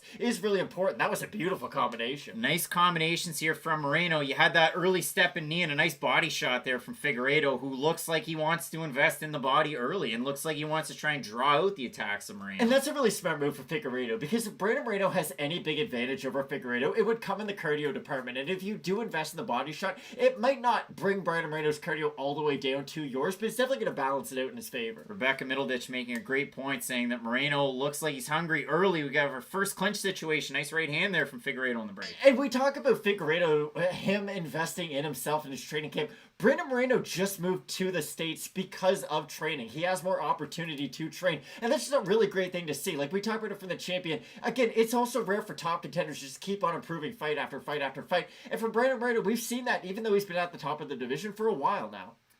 Got an early lead here for Moreno about halfway through the first round. Great counters, too, and you have really good takedown defense. Nice knee on the break there from Moreno. And like we had kind of talked about in the lead-up, just the fact that Brandon Moreno's making Figueiredo work is really important in this round. Just make him do things, wear away at that power bar. Great elbow from Brandon Moreno, too. Really good job from both guys here so far. Interesting fight, though, because Figueiredo really hasn't opened up with his own offense yet, so we don't really know what's going to happen when Figueiredo does land on Brandon Moreno just yet. About 2 minutes and 5 seconds remaining in our first round. Closely contested again. Edge in the total strikes. Really nice left to the body right up top there for Moreno. Moreno's boxing looks really good. He's throwing a beautiful left hook to the body followed up by a right hand. It's a beautiful combination. Big time leg kick from Figueiredo there that lands straight and flush. It's a technical fight between these guys. Both guys going at it, but you can tell again they've invested in a full-time 5-round type of fight here. Without a doubt. And Brandon Moreno, you can already see the improvements in his striking. Usually he throws like a 1-2 and then left high kick, and he can get somewhat predictable with that combination, but we've already seen really opening up with his boxing a lot in this first Figueiredo round. Getting a little creative, making a little bit of a mistake there. He does land one. Whoa! Brandon Moreno drops Davison Figueiredo with one clean shot. Figueiredo's on his back and right that now. was an odd one. It was from a weird angle. You had Figueiredo kind of backing out of it, and it was just a nice straight shot, able to land for Moreno, dropping the champ. 100%, and that does kind of play into the narrative of, was this a bad wake-up for Figueiredo? Has his brain rehydrated yet? Because that's a really important factor in this fight. Really good job there for Moreno. He's working from top, but Figueiredo just playing damage control, holding position. So coming into this fight, I didn't think the version of Brandon Moreno that fought Davison Figueiredo the first time around would be able to beat him. But from what we've seen, especially in this first round, Brandon Moreno looks like a much more improved version of the fighter that we saw in the first fight. Figueiredo looking to try and get that whizzer, looking to try and get possibly on top. Oh, going for that guillotine. We know that's where his great position's at. Back up to their feet, though. 35 seconds remaining here in the first round. We've had a great one so far. Without a doubt. Phenomenal first round for Brandon Moreno, though. Landing not only with volume, but with power as well. Your challenger doing a great job. 25 seconds remaining. But again, for Figueiredo, like, he keeps on loading up on that one big shot. Brandon Moreno's too elusive just to be relying on that one big power shot. 15 seconds here. Moreno having a little bit of fun. Big first round for Brandon Moreno. If it's not a 10-8, it's a 8.5. Ooh, Moreno. A little bit off balance after that one. We get the conclusion of our first round. But yeah, I mean, easy win of the round there for your challenger. We'll get it into the total numbers. Wow. I mean, 31-6 your total in terms of striking. Grab. You did have Figueiredo stay active. You did have the drop. If it was boxing, we'd be a 10-8 easy. But for me, it's a 10-9. But again, you can make a case either way. Love the round, though, for the challenger there. Without a doubt. Like, Brandon Moreno, if there was any knock on him, he didn't have a lot of power on the feet. And you ask Rebecca if he can keep the pace. Brandon Moreno probably can. Like, I'm sure he's going to get tired by the 5th round fighting at this pace because it's a wild pace. But he's one of the few guys where really it doesn't matter what pace he is fighting at. He's going to be fresh no matter the round.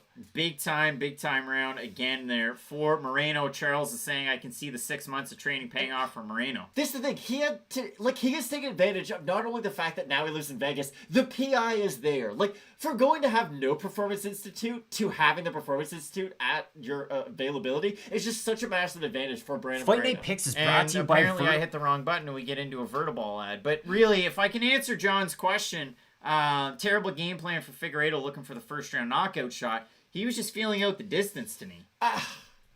If you're feeling out the distance after you get dropped and all that, like, it's a lot of feeling On the out. break. That's my only problem. Like, for Figueiredo, I do think he's going to have to open up a lot more in this round. Well, you would hope so. But for Figueiredo, I don't know what he's waiting on. He is going to have some kind of volume because the success he had in the first round, or in the first fight, didn't just come from the from both his guys power, swinging. but from his volume as well. Figueiredo doing a good job here, really trying to get close distance and absolutely molly-whopping. Big takedown by Figueiredo, but Brandon Moreno staying active, getting those butterfly hooks quick. You got Figueiredo working from guard into half guard, really trying to control the neck and position of Moreno, and he's got a lot of time to work. We're 4:26 remaining in the second round. And this is Figueiredo's really good position. Like, when he gets that guillotine on guys, they just immediately tap out. Like, there's not a lot of feeling out process with Good spot here for Figueiredo. He's going to attack the body, just try and drain and zap those energy systems of Moreno. And that's, again, we talk about these guys being well-rounded. That's an extra little added X factor. Nice elbow there from Figueiredo. That Moreno has, being so well-conditioned, especially for a fight like this. Oh, yeah, but this is the thing for Figueiredo. You don't have to take a lot of energy to lay on top of your opponent. Really use your weight to your advantage. For Figueiredo, he's not wasting energy, and he's draining the energy of Moreno, so this is really a win-win position. But a minute 10 in, he's going to keep landing those elbows to the body. They're not going to feel good. Are they the most damaging? Well, he's not hitting him to the liver, but you hit a guy to the side in a spot like that, it's going to wear. It definitely will, but for Figueiredo, he's going to have to move position at some point or go for this neck as he appears to be going for a guillotine right now. Just a bit of an awkward position. Not really in half guard, not really in full guard. Just sort of floating in between the two. You have Davison Figueiredo starting to pull away on the neck there. He's going to get his right hand free. He might try and attack the body a little bit more. Now he's going to try and go for position. And it's an awkward spot. He's in guard. Oh my god. Moreno kicking him out. Brandon Moreno moves a lot off of his back, and that's the really important thing. Like, he never Pulling just guard stays is in one Figueiredo. position. Not going to be able to get it. He went for that guillotine, and it's a great position for him, but Brandon Moreno's too good to just be caught in a submission like that. Brandon Moreno getting out of it. Now Moreno's got the back, landing a couple of knees to the hind leg and hind quarter of his opponent, the champ. And this is kind of Moreno's chance to get it back. Like, okay, now I can drain some of his energy and sort of even out the playing field. 2 minutes and 50 seconds roughly remaining in our second round. Figueiredo content with holding the hands, taking those knees to the hind. And again, if the question mark is the weight cut coming into this fight, which I think it quite obviously is a pretty big factor, how will Figueiredo look in the fourth and fifth round? With Moreno, it's been a lot of output, but we know him for his cardio. Moreno grabbing the back here, trying to get position. Figueiredo's in a tough spot, going to grab the arm. And this is the thing about Brandon Moreno. The fact that I've seen him out-grapple a guy like Askar Askarov and get his back gives me a lot of confidence in these grappling situations with Figueiredo. Figueiredo sitting here in the guard. You got Moreno on top, not really doing much with the position so far. Give him a break, Craig. 2 minutes and 7 seconds remaining in our second round. And John saying Moreno defending well. This could gas Figueiredo. And again, this has been my key to the fight. Like, even Nice if elbow. Moreno loses this round, he's made Figueiredo work. And if the weight cut is a big question, if the cardio isn't that great, like, Figueiredo's going to be a shell of himself by this fifth round. Figueiredo doing a good job here, holding position, landing those nice elbows in the short space. That was a very Tony Ferguson-esque shot. Minute 38 remaining in our second round so far. Interesting fight so far. We've seen a lot of everything from both guys, really. 100%. These short elbows really doing a lot of damage here. They are, but again, it's hard to count those over just the top control of Moreno. I think Figueiredo might have done enough to win this round, but listen, we've still got another, 90 seconds left? Like, it could go either way. Yeah, you look at it here, I mean, Figueiredo continuing to land those elbows. They're doing a lot of damage, and we've seen bottom elbows as we see a cut now on Moreno's head. I was going to say, they have started to cut open Brandon Moreno, so what do I know? Now he's starting to switch position. He doesn't like it down there. He now does. He's Wow, popping out. But those are big movements from Figueiredo. Like, those are big explosions where he is jumping for these big Hail Marys, but when he doesn't achieve them, it's just so demoralizing. It's a really tricky round here. 50 seconds remaining in the second. You got Moreno on top. Figueiredo looking up to the skies, looking for the answer. He looks tired. Looking for Frankie Edgar. And it depends on how bad that cut is. Like, if that cut's not very bad and Brandon Moreno gets out of this round with just a little bit of damage acquired, then I still look at this round as a total as a win for Brandon Moreno. It's going to be a really tricky one here. About 30 seconds remaining in our second round. Moreno on top. Interesting work from both guys. And for Figueiredo, it's weird. He's almost done better off his back than he did on top. The hematoma on top of the left eye of Brandon Moreno does look like it is quite something. It's going to be something to watch. I see Evan L saying, oh, Moreno's eye. Yeah, it does not look good from this position. Listen, if they let Nate Diaz continue, they should probably let Brandon Moreno continue. Hey, now. Under 10 seconds remaining. Got Moreno on top. Hasn't really done anything with the position. And that's going to be the end of the second round. I mean, really tightly contested. Ooh, that's one. Big. Yeah, you got bit of a heater there on top of the left eye. If Brandon Moreno, again, it's just the pace. It's just the pace. It's just the pace. Like, don't get finished. You can win this fight, if that makes any sense. Second round, really close one. I mean, obviously, the first one was a 10-9 for Moreno. To me, second round, I've got a 10-9 for Figueiredo for the champ. So I've got it tied after 2 at 19-19. I really want to get the thoughts over there in the comments section. What are you thinking? His eye doesn't look good whatsoever, and again, it's going to depend on how much that affects him throughout the rest of the fight, but for me, Figueiredo's going to prove a lot to me in the next 1 minute. Like, if he looks gassed right now, then he's completely done. But if he can string together a few good shots, especially early on in this round, then I do think he can have success throughout this fight. I'd be really interested to see what we get out of the commentary team by the UFC as they show a bit of a fence grab there from Figueiredo, but I'd really be interested to see what kind of narrative we're going with on that end, because again, the gas tank's definitely a worry for Figueiredo. You know how good it's going to be for Brandon Moreno. And we get set for our third round. Obviously 5 in this title fight for flyweight gold. Figueiredo, Moreno. To me, Figueiredo looks like Figueiredo. He does, but again, Brandon Moreno has made him work, and that really is the key to this fight. I can't say it enough. Like, even if Brandon Moreno loses a couple rounds, just him making Figueiredo be active throughout this fight is the real big key. Figueiredo staying limber here on his feet, working out a southpaw back over to orthodox.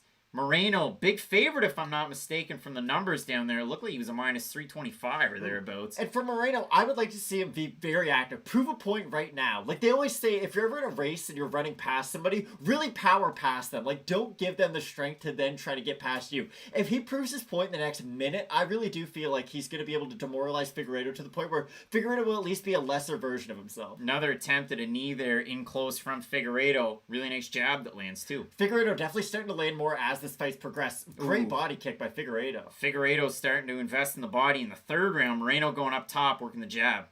Figueiredo's starting to land when he does let his hands go, though. Brandon Moreno much more hittable as this fight's progressed. Nice right hand there from Figueiredo, who's kind of baiting Moreno at this point. But this is why they did the rematch. Like, these guys are deserving to be in this slot right now. And it seems like, again, I see some 2-0 Morenos. It's close. 2018 Voodoo is saying. We get some 1-1s from Evan L. Justice saying that Figueiredo looks off.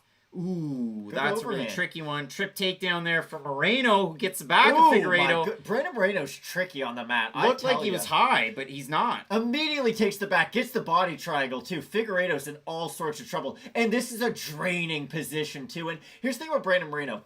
Against Sergio Pettis early on in his career, I did worry about him gassing in positions similar to this. But the fact that I've seen him do so well time after time, Brandon Moreno might have a rear naked choke. This looks tight. He's got the crank in. Figueiredo is wincing right now. This might be in. Brandon Moreno pulling that choke. This is a close position. Oh, Figueiredo might got out. Figueiredo's out of it.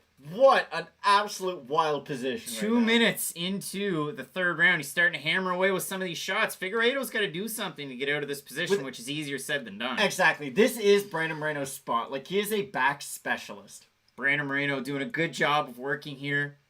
You're about 2 minutes and 15 seconds into the third round, and the champion not able to do much. And that's under the chin. Brandon Moreno got a full rear naked choke in on Davison Figueiredo. He's fighting the top. He tapped. That's it. Brandon Moreno, flyweight champ. Wow. Mexico, you have a champion, Brandon Moreno, by rear naked choke. What a win. He's so good now. Wow. Brandon Moreno. And to think, the UFC cut this guy a couple of years ago. I didn't, like, Figueiredo is so good in my mind, and the fact that Brandon Moreno went out there, took big damage from him, controlled him on the mat, and then submitted him, like, that's amazing from Brandon Moreno. Just the wild career trajectory that this guy's gone on, like, yo, my goodness. You like to see good things happen to good people, and that's what we just witnessed. Great win there for Brandon Moreno. Holy smokes. And I mean, hey, Do we end up with a trilogy? I don't know, but that's a great win for your challenger. That's a great win for Brandon Moreno. Oh my goodness. Shouts to the new champion. 40% of the fans at Fight Night Picks had Brandon Moreno to get the win. Wow. That's amazing. Like, good. Like, that's phenomenal. Like, Brandon Moreno, you have to understand, his season of The Ultimate Fighter, they took a bunch of regional champs from all over the UFC. He loses. Here's the thing. He draws Alejandro Pantoja in his first fight. Don't know if you guys know. Still a very, very good fighter. Gets him in The Ultimate Fighter. Loses by submission. You look at the fighter who was that green all the way back then to the polished, well-rounded, versatile fighter who we have nowadays. Like, it's just such a massive turnaround for him. Like, wow. That's insane. And Davidson Baker hitting us up on the old Twitterverse saying, incredible result. Craig Allen was just a handful of months late in his prediction. Brandon Moreno undisputed. I mean, we had him from 2018 saying that Brandon Moreno would be a champ in 2020. I've been on the train for a while. That's all I'm going to say. Huge win for Brandon Moreno there. Wow. That's amazing. That was just a phenomenal win. Like, you made the champ tap out. It's not any more definitive than that. Like, wow. Amazing win for Mexico. Amazing win for Brandon Moreno. And again, we give shouts to Deiveson Figueiredo by saying, hey, listen, the guy invested so much into himself and his people. But all of a sudden, Brandon Moreno, same deal. I mean, making the move to Vegas, really, really putting it together. Amazing win. And you have to think, I would think in a rematch with Askar Askarov, Brandon Moreno's favored in the realm of a minus 175 to a 2-1 favorite. It's nothing against Askar Askarov, and I always feel like I'm kind of hard on him on this channel, but, like, it's very hard for you to tell me that Askar Askarov has made similar improvements to Brandon Moreno since their first fight, because it's hard for you to point to anybody 4 fights ago and say that they've made the types of improvement that Brandon Moreno has. So, wow, just a phenomenal performance from Brandon Moreno. Deiveson Figueiredo losing like an absolute champion. Yeah, I mean, listen, kudos to both guys. That was a heck of a fight, but Brandon Moreno, your champ, wow. Like, Bab329 saying, I'd love to see a trilogy. Honestly, I would.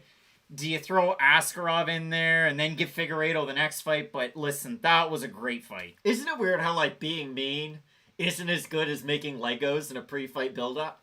Kind of wild. Pop Funko. And now the guy's the champ. Oh, that's amazing. Good for him. Man, Figueiredo, what a guy. Man, what a fight. Beautiful stuff, guys. Couple of class acts right there. Man, wow. This is great. Brandon Moreno, again, like, you just see the absolute wild improvements that this guy has made throughout his life and throughout his career. It's insane to see. He's going to have a lot more Legos than Funkos. Man, what a win for Brandon Moreno. Awesome stuff right there. That's really nice to see. Good for him. He's UFC champion. Like, Brandon Moreno's UFC champ. We called it long time ago. 2 years ago. Off by a little bit, but I still feel vindicated. Didn't have him to win the rematch, but hey. Look at him. He's got Legos. He's got Funkos. He has a UFC belt. That's a cool thing to have in a collection. I mean, he's a UFC Venom cover athlete. As he should be. You know what? As he should be. Big time win for Moreno there. And I mean, hopefully the fans have his back. I would assume in Phoenix they would over Figueiredo. But, man, amazing fight. Amazing win. Wow. Big time stuff. Without a doubt. And just, again, it was one-way traffic, really. He looks great in that first round. Takes his back. Second round, got a little iffy. Figueiredo had his moments. Don't get me wrong. All great champions will. But again, when I talk about Brandon Moreno taking guys back, it's like, he doesn't mess that position up. That is his best spot. And he's so fast in the back take, too. Like, Damien Maia, his grappling's very progressive. You know, it's, I'm in guard, then I'm in half guard, then I take your back. Brandon Moreno's in every position at once, and that is a massive advantage. And then once he gets onto the back, it's like a magnet. You remember those, like, two magnets you throw in the air and they make that weird, like, hum together? It's kind of like that. Like, they don't really fit, but once Brandon Moreno hits that back, it just fits perfectly. And it's wild that he was able to finish the champ by submission of all things, too. Insane win. And Dylan and I are saying Dana's already more red than my sweater.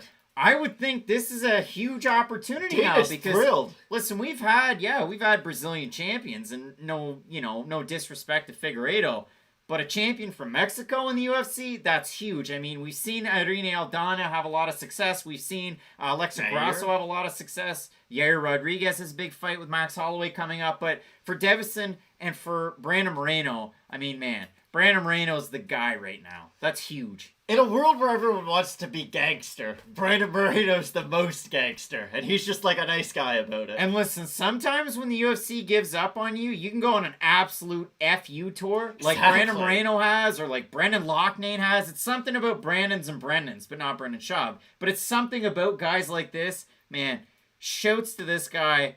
I'm going to have to watch this post-fight interview again later on. Oh, yeah, without a doubt. But, like, Brandon Moreno, he's got the speaker or the commentary role with the UFC. Like, he's a very marketable guy, too. Like, this is a great win, not only for the UFC, but just really just for the MMA world, if you will. A great guy to be champ. Gonna represent the sport great. Still gonna do the commentary, which will be really cool, too. Especially now Brandon Moreno, #champion, doing commentary role. But I'm sure the UFC has a lot of big plans for Brandon Moreno in the future. Still young. I mean, 19-5-2 the overall record. The draws to Figueiredo and Askarov. But, man, whatever fight comes next, you can't wait. Okay, hot take, but I'm gonna say it. The division is way better now that Demetrius is gone. Listen, DJ's the GOAT, don't get me wrong, but when he was fighting, you just kind of knew who was going to win every single time. Now we got Brandon Moreno, Askarov, Davison Figueiredo, Alex Perez is still in the mix. Like, there's so many good fighters in the division who have a real vie for the title, and listen, if Brandon Moreno just keeps on improving constantly, then maybe no one has a chance of beating him, but it's a really good division right now. Like, flyweight is on fire. Holy smokes. Big win. We get an interview from the fighter that lost by submission. And listen, we've had some fighters get knocked out on pay-per-views where we've had the post-fight interview and it gets really weird. But this time, obviously, submission. So you get it out of Figueiredo. But again, a guy that seemed humble and gracious in victory and also so in defeat. But again, you love to see that. Oh, without a doubt. And you would have to assume, like, Figueiredo's not done competing with the top guys in the division. Let's say the weight cut was really bad. Like, he could go right back in there, have another great competitive fight with Brandon Moreno. Again, the question really just comes down to, can he continue to make the improvements at his age that Brandon Moreno can do at his? And for Figueiredo, again, I don't believe this is it for him. He took his gloves off, so maybe it is. Who knows? But, no, just a great fight, really. That was just great. Great fight, 100%. I mean, Figueiredo kind of giving some of those parting thoughts. Phoenix saying, when is the next FMP Q&A? I want to know if you guys are real about putting on an event. I would love to be a part of an event. I'd love to offer commentary for an event. But again, for New Brunswick, we have one organization in Moncton. They have an exclusive company that kind of covers them, so I don't bother kind of doing that. There's nothing in Fredericton. Nova Scotia, there's FLA, Fight League Atlantic, and I know Cat well enough, so maybe we end up down there. I think that is the plan. And then New England Fights, their next event, I believe, is in August. It's actually New Hampshire, not Maine, so you might see us down there. But it's going to be all about getting reps before going to some of the bigger shows and also waiting on things to open up. That's what I was just going to say. I don't know if you guys have been following along, but it's very difficult to travel nowadays. And once things do open up, listen, I'm sure there's nothing Craig and I would like more than to interact and meet a lot of you guys. Because listen, we have the best community going, and I don't even think it's arguable whatsoever. But yeah, it's just kind of tough right now to go out and meet people. Couple of guys, the Nelk Boys shotgunning beers. Now, they've promoted these guys before. I have zero idea who they are. Don't mean any shade. Phoenix saying, oh, Fight Night picks amateur card. Listen, maybe we take a fight someday. Craig don't want that smoke. We'll see what happens. We'll see what happens there, Matt. We have Adesanya. We have Marvin Vettori. We're getting set for a big-time fight in a rematch. Now, rematch is tonight. 1-1 so far. So now you get to see Marvin Vettori looks mad. As he always does. He's the Italian Dream, not the Italian Stallion. The Stallion lost, even though it could have been a draw. The Dream's got a big fight. This one doesn't make any sense to me. Like, you could name on one hand how many angry athletes are super successful. Like Mike Tyson? He was pretty angry. It's just, if you're Marvin Vettori, like, is that really what you want to be bringing right now? I just always feel like when you're really mad, you're over emotional, you're going to be trying harder on your shots. Like, I understand this is very Robin Black of me to say, but like, when you do wing more on your shots, all those things do play a part in like advanced statistical rules, if you will. And it is going to make them tired as the fight progresses. I always think it's way better when a fighter is calm than when they're really amped up before a fight. Whether it's positive or negative. Like, and listen, we probably shouldn't do this, but we kind of make fun of Shogun because, listen, Shogun, who had tears in his eyes on his way to fight Anthony Smith. If you are that emotional, one way or the other, in excitement or just emotional due to the weight of the moment, then it's probably just not the best place to be in. If you are calm, if you are loose with it, I think it's been proven more time than once. Like, Steph Curry's not great at basketball because he's mad all the time. Like, he's smiling, he's having fun. He goes with the flow. I really do think that's an important thing, especially when it comes to MMA. And that's why Marvin Vettori wins. It's going to be so weird to me. Marvin Vettori checks all the boxes that I wouldn't really look for when I think about a champion in the UFC, but I'll fully admit that he has a very real chance of beating Adesanya today. I've never been more mad at a take in my entire I'm sure you life. have been. I know you dislike that. I think it's the dumbest thing in the world. So Tim is saying Jordan played angry a lot of the time. I get it, but like with Vettori, it's just, it feels like it's added. That's my thing. I don't feel like it's a natural thing that he's bringing in. Matt, we talked about it, and before our main event, as there's a Conor McGregor promo for some reason, we said before, we're going to offer up our big find. So we had the Panini Prism box break earlier on this week. We actually lost a subscriber out of it, so if you're out there, happy trails. But listen, we got some great cards out of it. We got a green parallel Fireworks Francis Ngannou. We got a green parallel Derek Brunson. Not numbered. I looked for the numbers. They're not numbered. Matt, the question is, and it's going to be a tricky one, first person to answer it over in the chat. If you get it right, message us at Fight Night Picks, and we will get your info. We'll ship it out. Listen, we'll do it as quick as we can. The question is, drum roll please, we're getting a promo right now for Conor McGregor, Dustin Poirier. The fight was UFC 202, Diaz McGregor 2. Who was Marvin Vettori's debut fight against in the UFC? Who was it against? Let me know in the comments section. Who was Marvin Vettori's first fight in the UFC at UFC 202? The winner is going to get the Derek Brunson and the green Francis Ngannou card. Matt, we got 173 people tuning in right now. I'm not seeing anybody yet. This is an intense promo for Poirier Conor. Early thoughts on the fight. Just listen, I won't give away the pick by any means. I want to see the right answer over there. Waiting on bated breath. Wow. You're going to win these two cards. People are Googling. People are Googling. People are racking their brains. But people are not answering. Phoenix Caesar. Antonio Carlos Jr. No. Those are wrong. Those are both wrong. Good tries. Normally. There. CNY Smash Bros. With Uda. That is right. That's going to be the winner. It was Alberto, Uda, and Phoenix with a close second. Phoenix, I apologize. We got that one. The answer is going to be CNY Smash Bros. With Uda.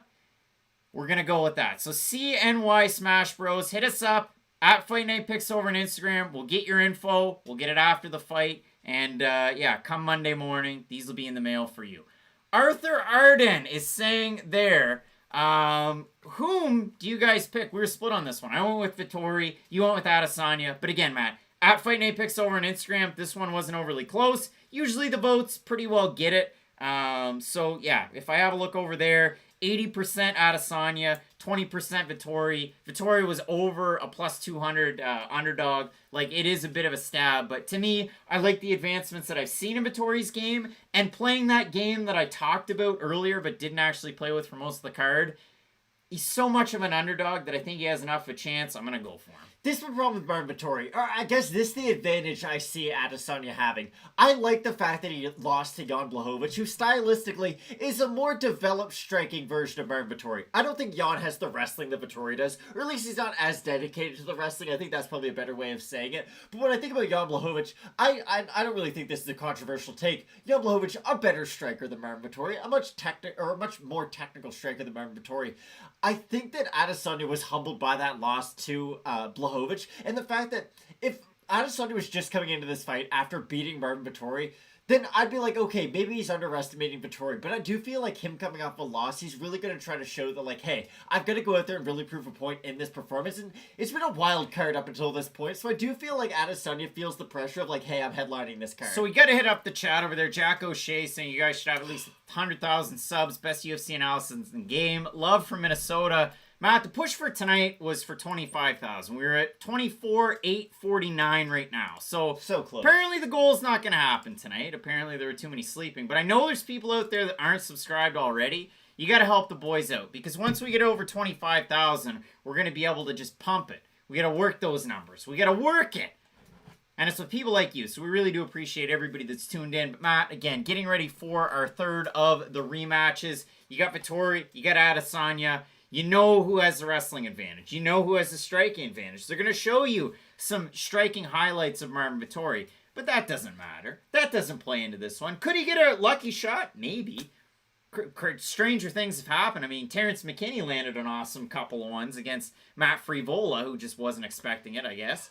But, hey, we have a great fight in this rematch. And if our co-main event was any indication of what we should get out of this main, I'm really looking forward to it. If our main event involves wild scrambles and fighters knocking each other down, then yeah, I'll be very, very happy. This is the weird thing that I have coming into this fight. I've talked about this a lot, that I don't like the fact that Vettori thinks he won their first fight, because I don't really see the argument for it. If you're judging it in a 10-9 must system round by round, it's very obvious. Israel Adesanya won those first 2 rounds. It's not really debatable, honestly. And Marvin Vettori won that 3rd round. Again, and it's one of those easy fights to score. Like, it's not, oh, every round was kind of close, and, you know, maybe you had round 2 and 3 for 1 and I had it the other way. It was very much like, okay, this guy was the better striker for 2, this guy was the better grappler for 1. I just think Adesanya is going to be... It's weird. I don't know if Marvin Vettori beating Kevin Holland and Jack Hermanson, I guess, it's just enough for me to say he's good enough to beat Adesanya. And I don't want to be... I guess I don't want to see Marvin Vettori being like, hey, beating Kevin Holland means that you're good enough to beat Israel Adesanya. I really feel like there's just such big different level, or these guys are on such different levels that it's not really comparable between the two. And I do feel like the holes that we saw in Marvin's stand-up game against Kevin Holland are going to be they're going to be exaggerated in this fight. I just think Adesanya's such a clean striker and Marvin Vettori's too hittable. Yeah, and I mean, I do see it in that regard somewhat. And again, you did see it out of Adesanya when he took on Paulo Costa's last defense at 185 pounds. He looked amazing, and all he had to do was kick. He didn't really even have to throw any punches. So think about that one. Green King saying, hi, I'm subscribed. Green King, appreciate you. And Arthur saying, I think Adesanya needed that Blachowicz loss. And maybe he did. And I mean, the weird thing that I got out of all of it was that the narrative totally changed. And again, like that Submission Radio interview, go listen to it. Win, lose, or draw to this fight, go listen to it with Eugene Behrman, because they talked about the fact that Adesanya now, it's 185. No, not 205. We shouldn't have even done that. Not 265. But think of the promotion that they put into that. We're going to dominate 205. We're going to beat Jan. Then we're going to go to 265. There were so many grand plans. Now it's like, we should have parked it at 185. So it's going to be interesting to see, again, what you get out of Adesanya here. I expect poking, prodding, a little bit of a slow game, and then just work that jab in there, go to the body a little bit if he can, and not risk the takedown. But for Marvin Vettori, again, you talk about a guy that fights angry. Wasn't there a movie called Drive Angry? I think this guy's just always angry. He is. It's why I couldn't keep that sustained anger for that long. Maybe I'm in the minority there. Maybe we've got some angry people. But for me, I just couldn't be like, like 21 hours out of a day. It's kind of like the kid from that Shrek movie. Do the roar. 100%. Do the roar. I love you, Daddy. Now, do the roar. I would be very surprised if we hear Marvin Vettori say, I love you, Daddy, in that voice at the end of this round, or at the end of this fight. Said he would. Be awesome. Oh, well, there you go. Well, Adesanya said that he would. Here's the thing with Adesanya.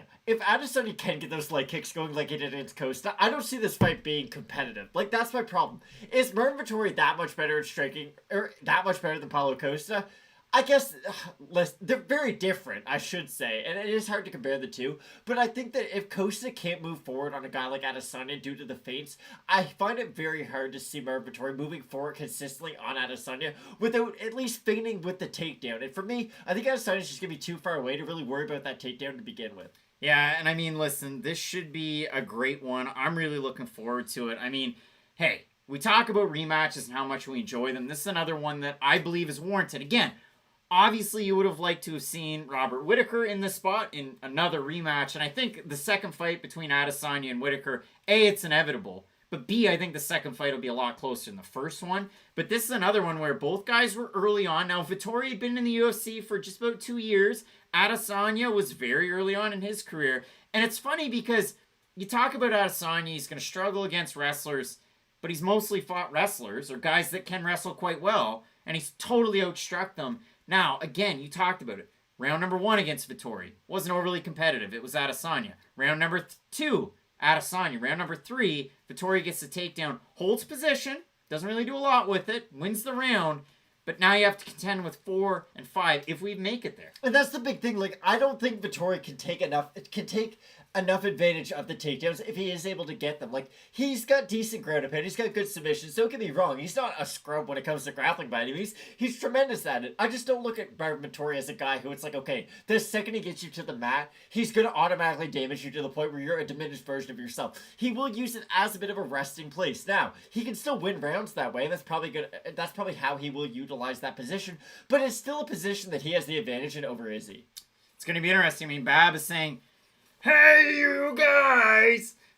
Izzy has been exposed. He's getting taken down and choked out tonight. And it could happen, but again, Jan Blachowicz, same height range as Marvin Vettori, but he has one thick pole. That's the thing. Like, Jan Blachowicz is... Can we just give him some respect? That's the real thing. Like, people kind of joke about Jan Blachowicz. He beat Dominic Reyes. Like, he never really beat the champ. But I think it's gotten to the point now where we all realize, like, Jan Blachowicz is legit. He's too legit to quit. And it's not like, oh, you lose to Jan Blachowicz, now all of a sudden you can't run your old weight class. I do think the weight played a big part into that fight. And I do think the striking of Jan Blachowicz took Israel Adesanya off guard as Izzy walks out with the samurai mask. What is this, UFC 4? That's kind of neat, I guess. Is he going to dance, or is this just going to be the walkout? If this is just the walkout, I'm kind of okay with it, but, like, I think samurais are cool. Now, to answer one of the comments from earlier on, Edward Christensen, appreciate the comment, saying, Vettori gets takedowns to rest. He has no submissions, no ground and pound. I mean, he did a pretty good job against Kevin Holland in certain positions. He did a good job against Carl Robertson once he got him down. I don't think we're going to get any dancing, and I don't know what the mask is. What's the samurais used to wear those masks, right? Just the bottom half, eh? Yeah, they did. They were made out of It's neat. Yeah, I know absolutely nothing about samurais. I haven't dedicated a single ounce of my life. Now, I can't say that I've been on an episode of Pawn Stars where I bought a samurai sword like Dana White did, but yeah. Again, I can only afford the $90 blaster box. Dana White's got like 1,000 of those in his closet. You know, he's just happy that he has them all so other people can enjoy them. These are mine. Ha ha ha. He's like Smog with gold. Big time fight coming up here though, Matt. In the rematch, like we said, for Adesanya and for a really tough out in Marvin Vettori. We look at the 5-on-in coming into this one. Vettori continues to win. We look at it. Cesar Ferreira. A big win over Andrew Sanchez. He looked great in that fight. Carl Robertson, where, again, looked great. Jack Hermanson totally outstruck him on the feet. And Kevin Holland, where he just about had his way. For Adesanya, the 5-on-in, you look at it, Gastelum. Fight of the year. Robert Whittaker finishes him. Yoel Romero beats him by decision, finishes Costa, and then he takes on the man himself, Jan Blachowicz, up a weight class, his first loss as a pro, and it's a tricky one. And listen, was it like an Alex Pereira loss? Well, no. It was totally different. So I'm interested to see what kind of improvements Adesanya's made, because again, is the book out on him? Well, the book's been there forever. He's a kickboxer. People are going to try and take down a kickboxer. Let's see what we get out of this one. I'm so excited for this main event. And the question really does come down to the takedown defense of Adesanya. I feel like, especially since that was the hole and the detractor from his last fight, he's going to work on that a lot in his training camp. Now, I worry about Marvin Vettori's gas tank in this fight a little bit. I do think if he's reaching a lot for the takedowns and really overexerting himself on the takedowns, then we could see him become a much lesser version of himself as this fight progresses. And the thing about Adesanya is, I don't think he has great cardio. I don't think he has bad cardio. I would definitely put it more towards good than bad, don't get me wrong, but it's just so unproven. Like, it is weird. Marvin Vettori hasn't beat a lot of top level guys yet. I know he's got to a title shot, but we talk about it. His best wins are Jack Hermanson and Kevin Holland. Quality wins, but definitely not top tier wins by any means. And then you bring up Robert Whittaker. Robert Whittaker made Kelvin Gastelum say after the fight, I've never felt like I was level below my opponent until this fight. Like, Whittaker's gone out there and beaten top guy after top guy after top guy. So for me, that's why I have hesitation with Marvin Vettori. I think Marvin Vettori is going to have his time in this division. He's only 27 years of age. I just don't think it's going to be now. Matt, can't wait for the fight. We have two fit and ready guys. If you're just tuning in right now, A, we appreciate it. B, we'd appreciate a sub and a like. I mean, the goal is 25,000. Then from there, the sky's the limit. But we have a great fight between a couple of guys that are really at the top of their game. We've seen that recently. Now, again, for Adesanya, just nixed the last fight at 205. Forget about it. It never even happened. But again, great fight there coming up so far. Green King saying those Venom kits look baller. Well, they look good if you wear them on the right side, right? They are not, exactly. Martin Vettori somehow gets a deal with Dolce & Gabbana but can't put on regular shorts the right way. Hey, Marvin, do better. But it was also weird that no one felt the need to... How angry was Marvin Vettori the day of the photo shoot is now what I'm thinking of. Where no one felt the need to be like, hey, Marvin. There's losing a fight to Adesanya, there's ciabatta, and then there's shorts backwards. Like, yeah, you've got to be having a bad day for no one to be like, hey, Marvin, I understand it's a big deal, but can you just switch the shorts around? He has them on the right way now. That's good to see. Marvin is feeling it. Here's the thing. I think, okay, big fan of the Last Dance documentary, and there's a story in there where Clyde Drexler of the Olympic team brings 2 left shoes, but it was this whole, like, mind screw with Michael Jordan. My thing is, do you think that Marvin Vettori is struggling enough with... 2 right shoes? Just different story, but, like, do you think Israel Adesanya sees that as, like, a mental win? That, like, this guy's so, like, his mind is on other things. He can't even get his own shorts on the right way. No, I think it's a simple mistake. Okay, that's fine. I can't believe that no one in the UFC organization felt the need to say, like, hey, Marvin, there's a room right there. They also take professional pictures where you expect people to be in line all the time, and instead they put their arms out like this and absolutely ruin their gimmick, or their gimmicks, their graphics, and everybody else's graphics. So, you know, they do a great job, and credit where it's due, but sometimes that's just annoying. Arthur is saying that I predict this will go down like the Costa fight, and it could. And it could. It's really weird because it's not often that you have a very highly anticipated fight that feels like almost like the come down from the card. Like, we've had Nate Diaz, Leon Edwards. That was a wild fight. Has a crazy finish. We have this wild back and forth fight for the title fight for the flyweight title. And now we have Israel Adesanya versus Marvin Vettori. Like, that's how wild this card has been. It should be a great one, Matt. I mean, we're getting the particulars on our champion, Israel Adesanya, looking to rebound off of his first professional loss. And Bab is saying, oh no, not Mark. Not so Goddard. Yeah, Mark Goddard sometimes is great. Most times he's great. Does a lot of stuff with MMA on Point. I wrote a couple of videos for them. You can find them. If you don't believe it, it's real. But, yeah, it's going to be interesting. And, I mean, hey, conversation shifted away from Adesanya's pec, and people found other things to talk about. And, hey, we got a heck of a fight coming up in the rematch. Bab is saying Venom in the back tonight. He's ready. He's ready. Here's the thing. People say, oh, I really like the Venom shorts. I don't look at them that much differently than the Reebok ones. Like, to me, they look the exact same. No, but I just mean, like, aesthetically. Like, as a viewer, I don't look at the shorts and I'm like, wow, they're a big upgrade over what they were. To me, they still look pretty much the same. Marvin Vettori wants this fight more than anything in the entire world. Oh, yeah. Well, he would love a fresh ciabatta bun. Matt, that is a comment that I don't approve of. Kevin Holland stole one from him and started a fight in a hotel. Still not very nice to say. Martinez Nation saying Marvin is starving. Matt, we get set for our first round of our main event for the middleweight title in the rematch. Years in the making. Vettori taking on Adesanya.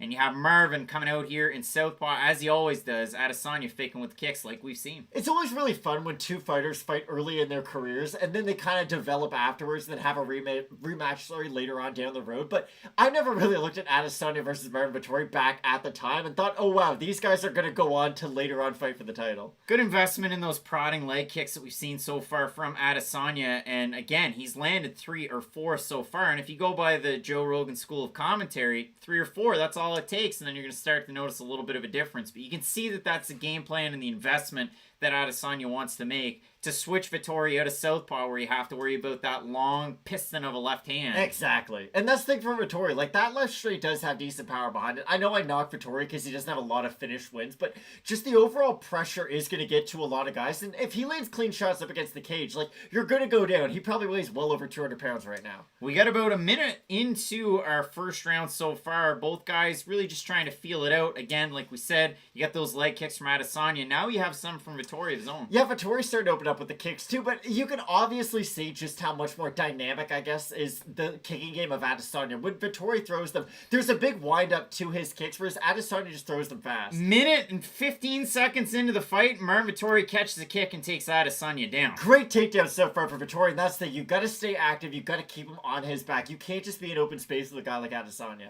And that was an early one now. Adesanya trying to wiggle his way back up to the cage. Wall walk, get back up. Vettori doing a good job. And he has such a big upper body. It can't be something that's just overlooked. He does such a good job of holding that pressure and keeping that pressure on guys. It's not really an X factor we talk about a lot, but physical strength kind of is something you have to talk about when you talk about Marvin Vettori. Like, he is a brick shithouse in this weight division, and he's a guy who, he doesn't just have good wrestling, he's a technical wrestler who can really chain his attempts together, but great get up from Adesanya. Adesanya does a good job, almost threatened with the legs to grab the arm, and then all of a sudden, boop, and he's back up to his feet.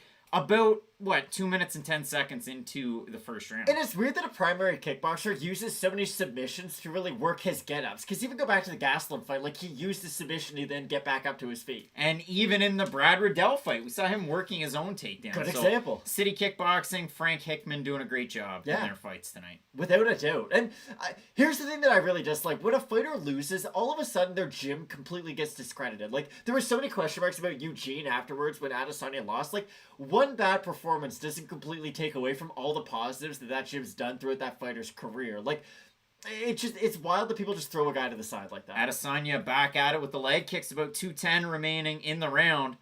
He's getting Marvin to react a lot with the strikes in the feet. Like, the one thing is Marvin Vettori's reacting to every feint that Adesanya's throwing his way.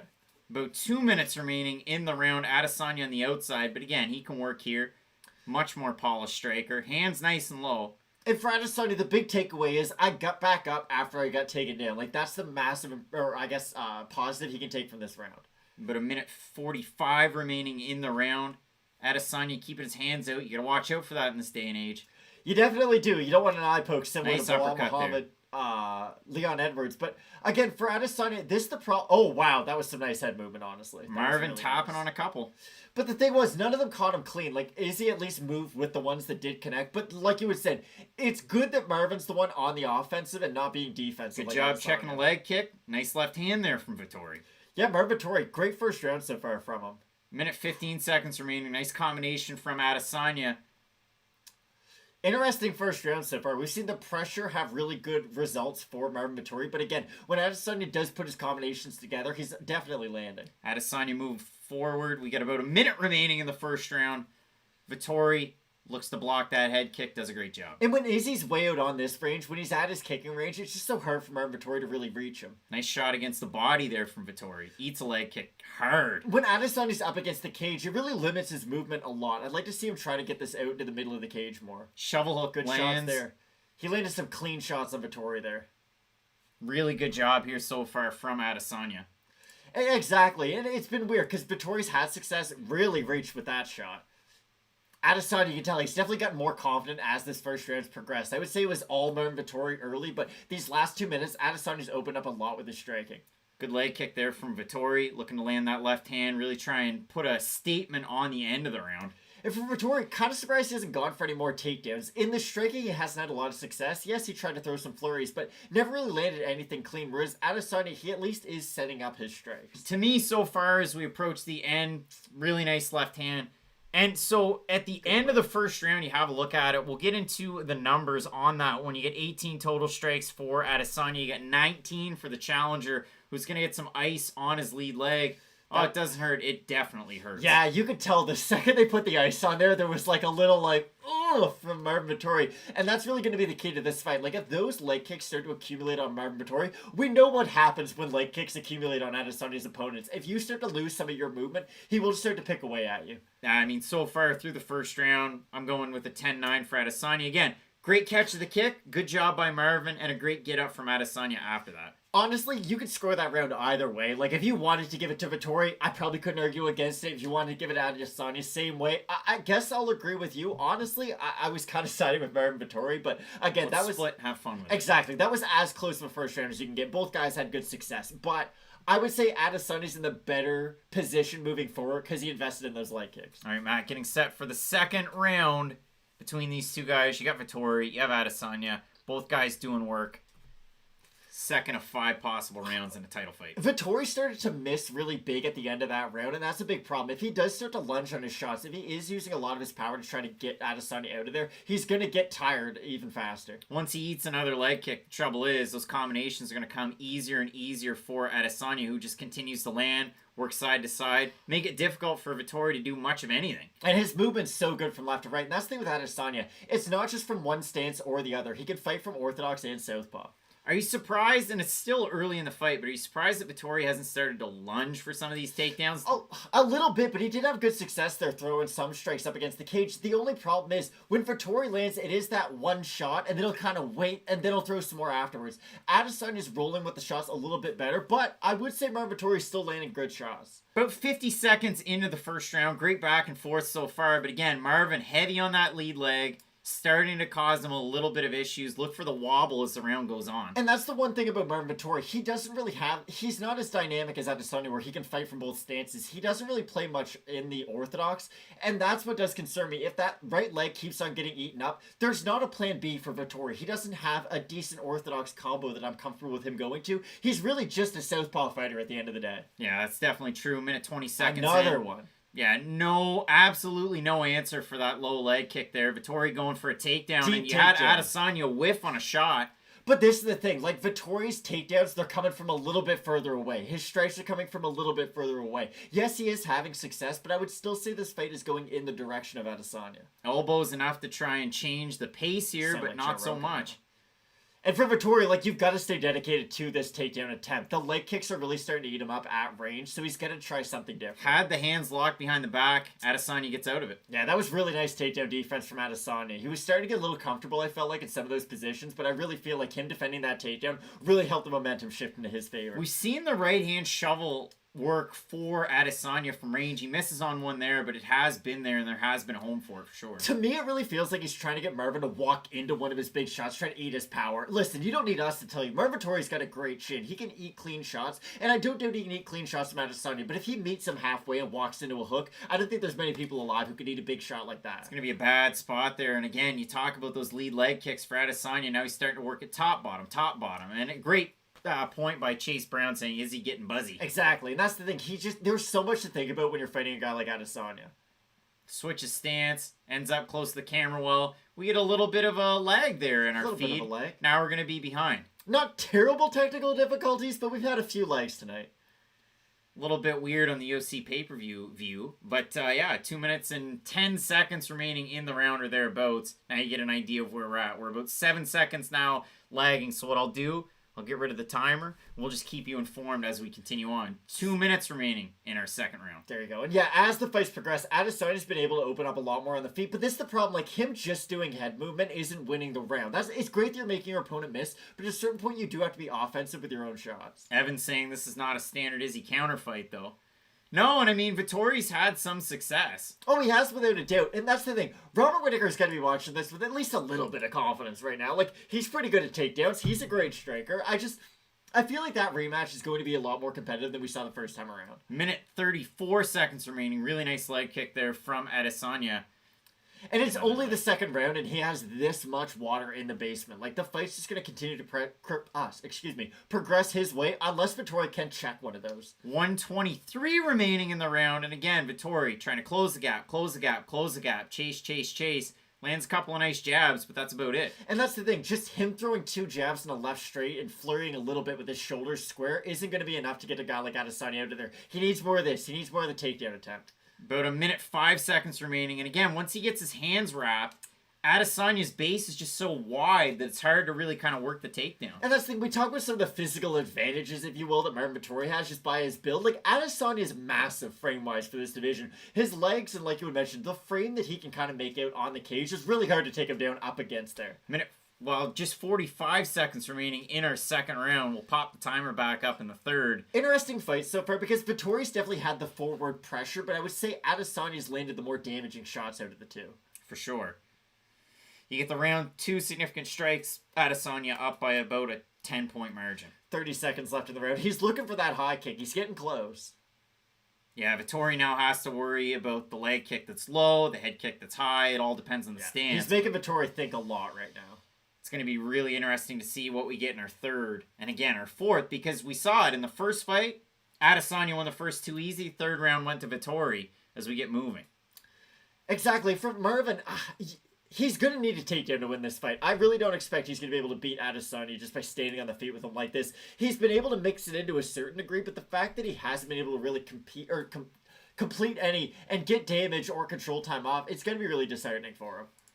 I mean, yeah, we get the numbers in terms of the total strikes here. Adesanya up by 11 out of the 2 rounds. And I mean, listen, again, a 5-round fight, once you start to pull away, once you invest in the leg, you get a guy chasing, it's going to be really, really difficult for Vettori to continue to work. And to go over to the comments over in the, comments section, Evan L saying you can't take Izzy down against the cage. I'm sure you could. It's just really, really tough. And so you make a good point.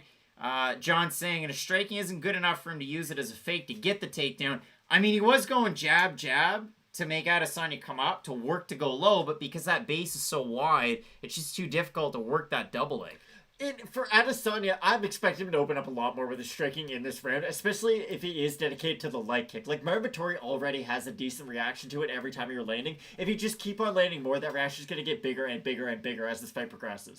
Really nice left hand there from Vettori, and you have the body kicks now from Adesanya that are starting to land. He's a minus 700 favorite. Caught Vettori with a bit of a knee when he was coming in, and that's what you can tell. Adesanya's trying to meet Vettori's wrestling with offense, but Vettori, good takedown up against the cage. Vettori into half guard. Now, again, to make Evan's point, that was in open space, not up against the cage. Well, but that's the thing. They're up against the cage now, and that's the problem. If Adesanya's back is on the mat in the middle of the cage, he doesn't have anything to get his base up against. Like, right now, this isn't a great takedown from Vettori. If he can continue to get Adesanya's body away from the cage, then I would expect him to be able to spend a lot more time on top. But if Adesanya can get his back to the cage and wall walk up, he is really hard to hold down. We talk about the pressure. We talk about the physicality in the upper body of Vettori. And right now, working out a half guard, it's going to be difficult. If he wants to move from half into a mount position, you're going to have to contend with an Israel Adesanya that's slippery as all get out. Exactly. He's going to force a scramble at some point. Listen, Marvin Vettori might be able to get his back in that situation, but I don't look at Marvin Vettori's grappling in the same realm that I look at Brandon Moreno's. He's not that kind of a scrambler. He's much more positionally dominant over the more, I guess, fluid positions that Brandon Moreno is able to achieve. But right now from half guard, really good work on Adesanya as he takes the back now. Adesanya's in a bad spot right now. This is the worst spot possible for Israel Adesanya. Ooh, Marvin Vettori's going to become the middleweight champ if he gets Marvin this. Vettori's got it. No, Ooh, Adesanya's out. Wow, what a show. Wow, Adesanya needed that. Like, he just got the worst position possible taken on him, and he was able to get out of it. That's really impressive from Israel Adesanya. Now, will Adesanya play here? Because he looks like he wants to strike.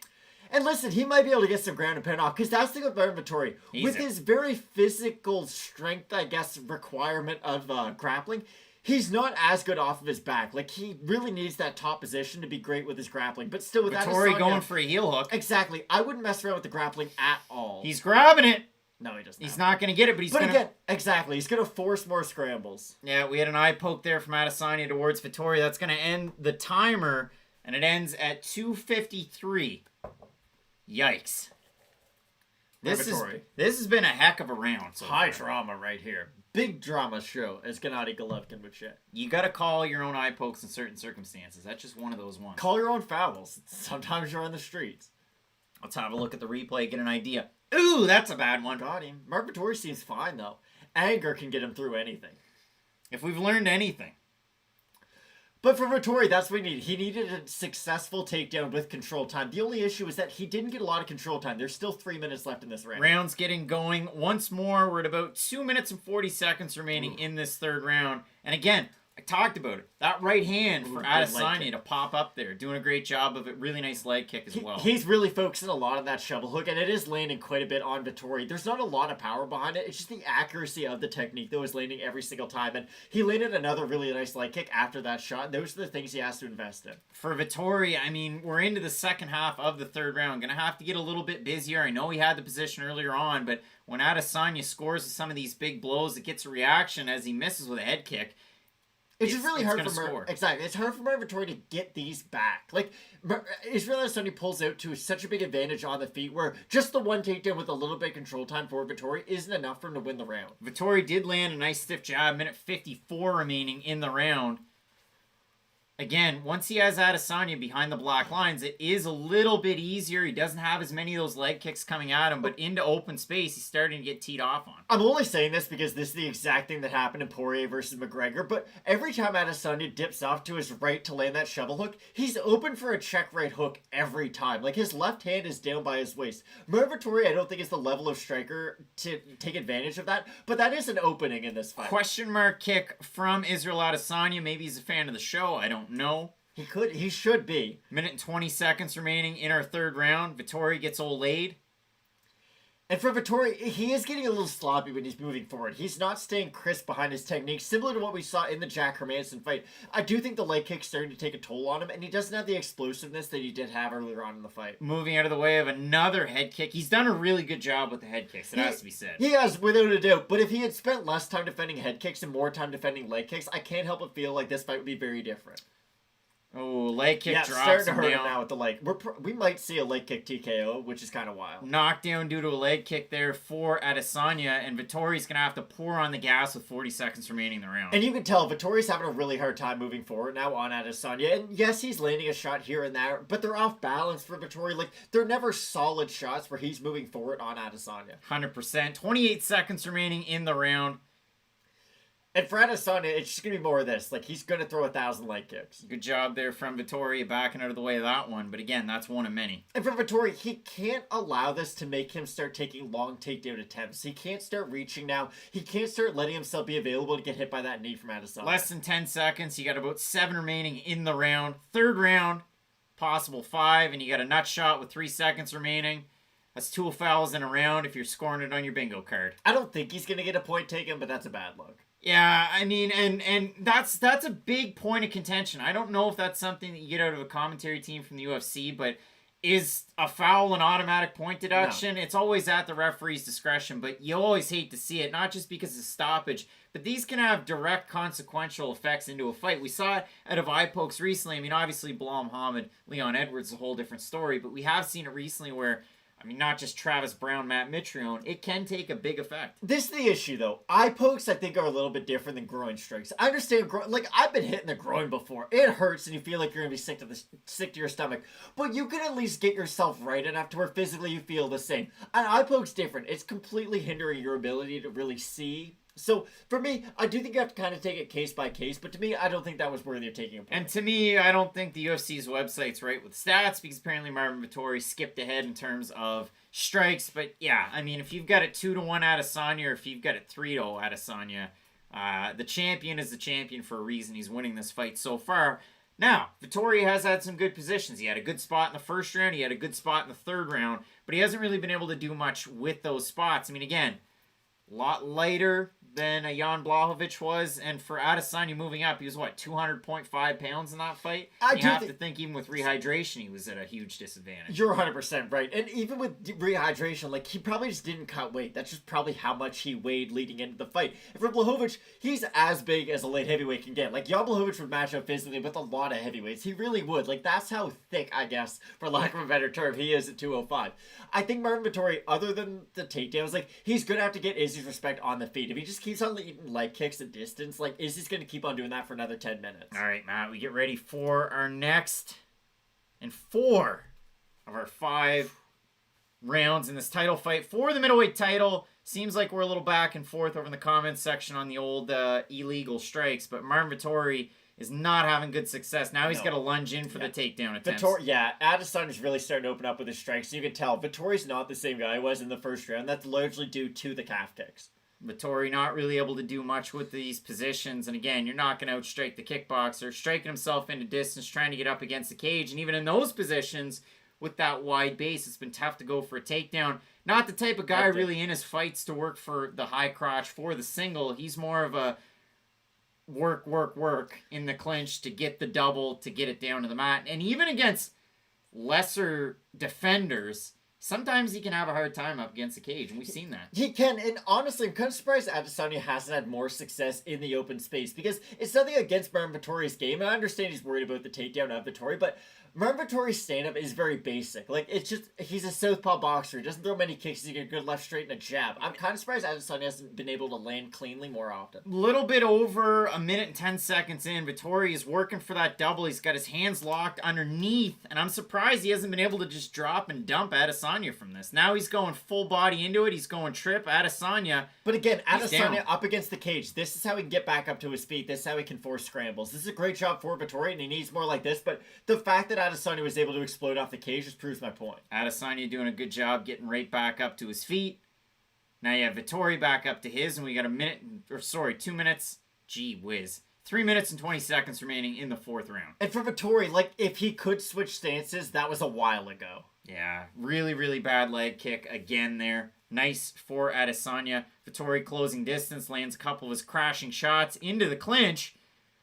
2 minutes into the round so far, Vittori's going to try and rinse and repeat with the takedowns. This is the thing about Adesanya's movement. Yes, it's great, all that head work or head movement and footwork, but if you're just constantly moving backwards, if your opponent meets your shoulders with theirs, they're just going to follow you to the cage and get into one of those clinch positions. So for Adesanya, yes, all that defensive work's great, but you're going to find yourself in a lot of those clinch positions with a guy whose really only success in this fight has been those clinches. We're closing in on halfway through the fourth round in our title rounds, our championship rounds, like they always say.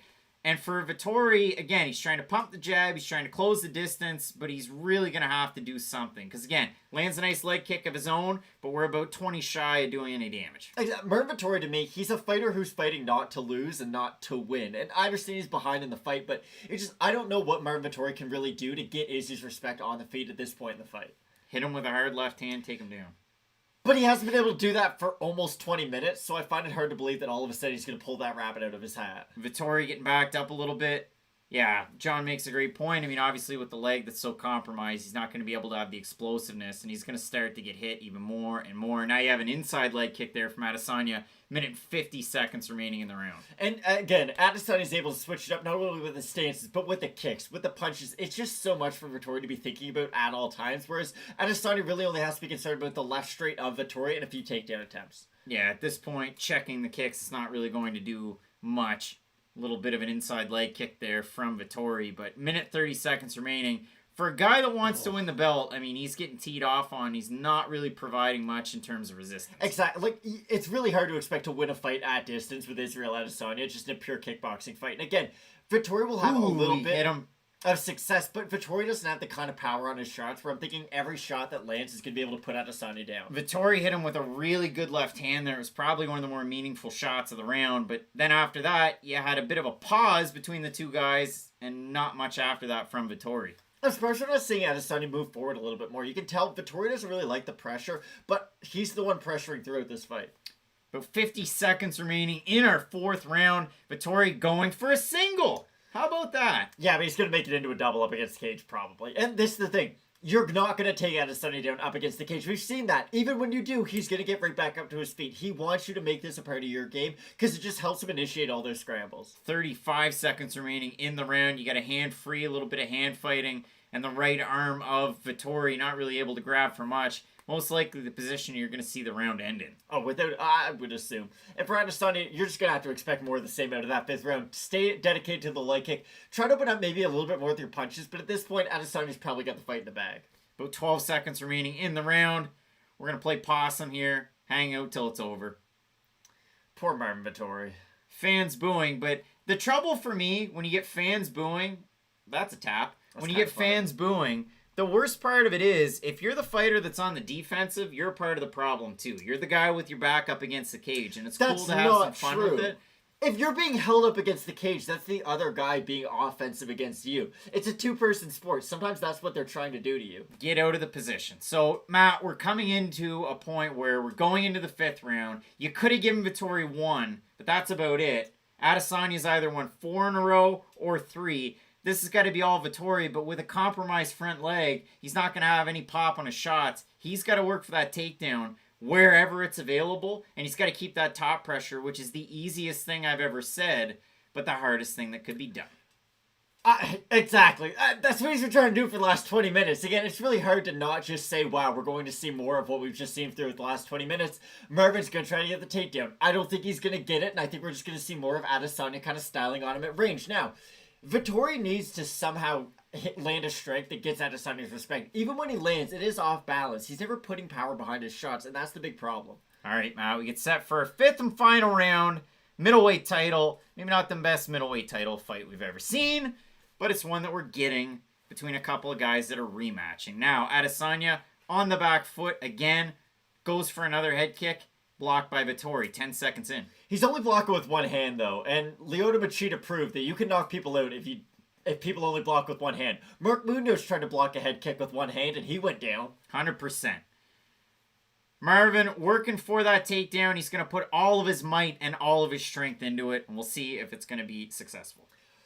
The fact that his game plan and his success has come down to the success that the Wolf had against the Three Little Pigs, I'm not that confident in Marvin Vettori's game in the 5th round. Matt, we'll see what happens. But again, for Vettori, I mean, we're 40 seconds into a 5th round. We really, really got to expect a little bit more damage here, a little bit more control. Adesanya slap in the ear. But this is what I said, like, I still think this is a learning chance for Marvin Vettori. Like, you're only 27. I still think his best years are ahead of him, not behind him. And I think that he can come back and still have a great performance against a lot of top-level guys in this division. 100%. Adesanya doing a great job of trying to defend this takedown. He's got his hands clasped. For Vettori, it's going to be a really tricky spot. Even if he tries to work that single leg, I don't think he's going to be able to get it. And it's kind of crazy. Like, listen, you can talk about Kevin Holland's takedown defense, but Marvin Vettori went out there and got takedowns at will against Kevin Holland. So it must speak a little bit to the takedown defense, or at least the improvements that Adesanya has made with his takedown defense. Goes for another head kick. 3:30 remaining in our 5th and final round between these two guys. And hey, we had a 5-round fight where Leon Edwards ran away with the first 4. Nate Diaz made it kind of chintzy at the end, so it should be great. And Matt, Tyler Lane just tuning in for fun here. And for Adesanya, again, I would honestly like to see him open up a little bit more. And I understand it's easy for us to say. We're like that meme with those kids, like, oh, our Jordan's back. But for Adesanya, he has a lot of his reads down throughout this fight. And he's not getting hit by Marvin. So you would just assume that offensively, he'd be able to get a little bit more off himself. And I mean, you look at it for Adesanya, and we talked about it as far as the head kicks were concerned. You know, Marvin's blocking. At first, we're with 2. We got a little bit of head movement involved. You saw it there. There was a little bit of trunk movement earlier as well in the 2nd and the 3rd round. Now, it's really, really tricky. I mean, it's a spot where Adesanya working, switching stances. He's able to use that lateral movement. He continues to try and throw that head kick to just throw Vettori off.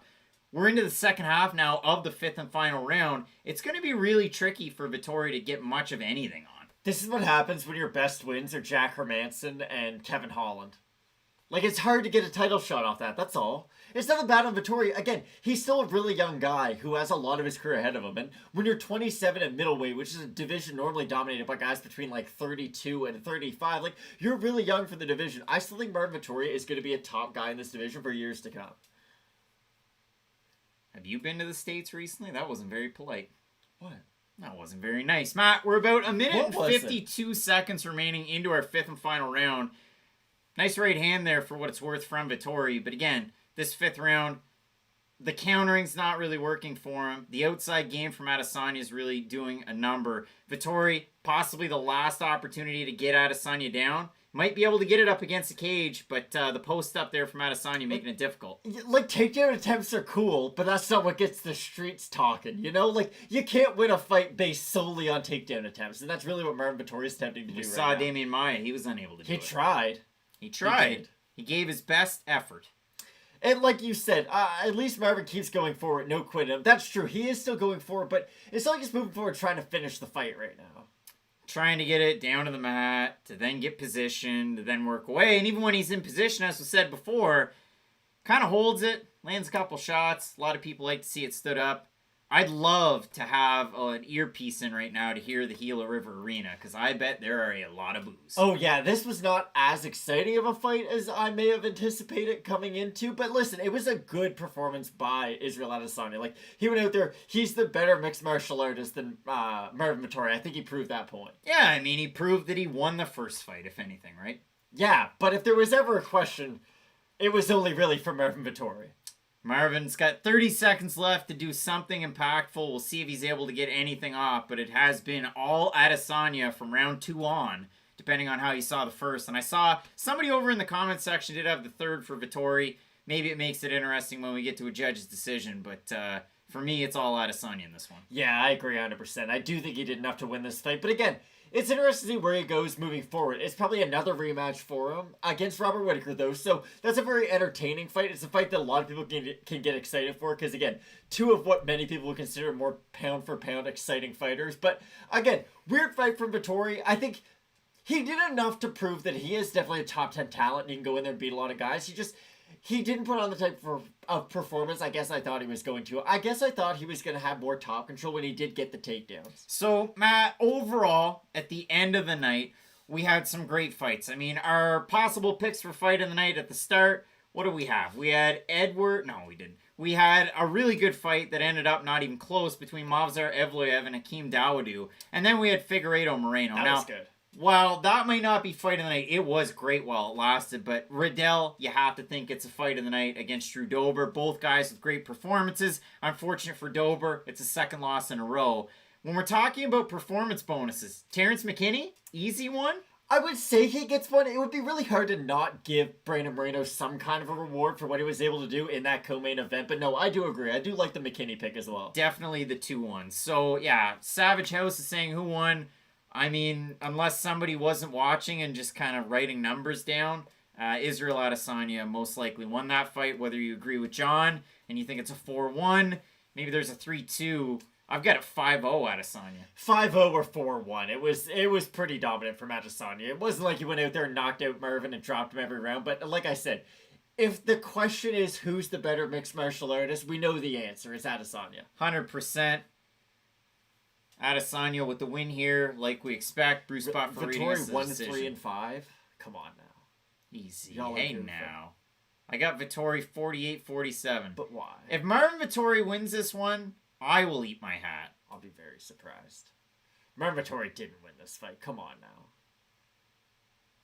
We get our decision, Okay, and still Israel Adesanya. So, again, might be a forgettable performance, but hey, your co-main event definitely delivered 100%. I mean, you looked at that one. Deiveson Figueiredo, Brandon Moreno, awesome fight. Edwards, Diaz, you complained about it. Who didn't complain about it? Until the end of that round. I mean, hey, that was amazing. The end of the 5th round. Awesome to see that it was a 5-round fight. Neat little experiment, right? And then you look at it throughout. We had so many great fights. So many fights that were so close, although the odds were so far apart, as my brain can't say odds for a second. But overall, really great night of fights. Without a doubt, like, that was a memorable night of fights. We have a new champion in Ann still. Nate Diaz, still pretty cool. Like, he can still have a street cred with that last wild flurry on Leon Edwards. But no, I'm leaving this fight night feeling very satisfied with the MMA we just watched. 100%. So really looking forward to it next weekend. Obviously, we have Korean Zombie, Dan Ige. Lots of great stuff to look forward to. So keep it locked in. I've got a couple of weird things that are going to pop up with the channel coming soon. Maybe some stuff that you didn't think you would end up seeing. So keep it locked in with Fight Night Picks, Matt. Another long night of fights, but another great one. And as we always say, let's get into it. Ladies and gentlemen, recorded in Fredericton, New Brunswick, Canada, it's time for Fight Night Picks with your host, Craig and Matt Allen.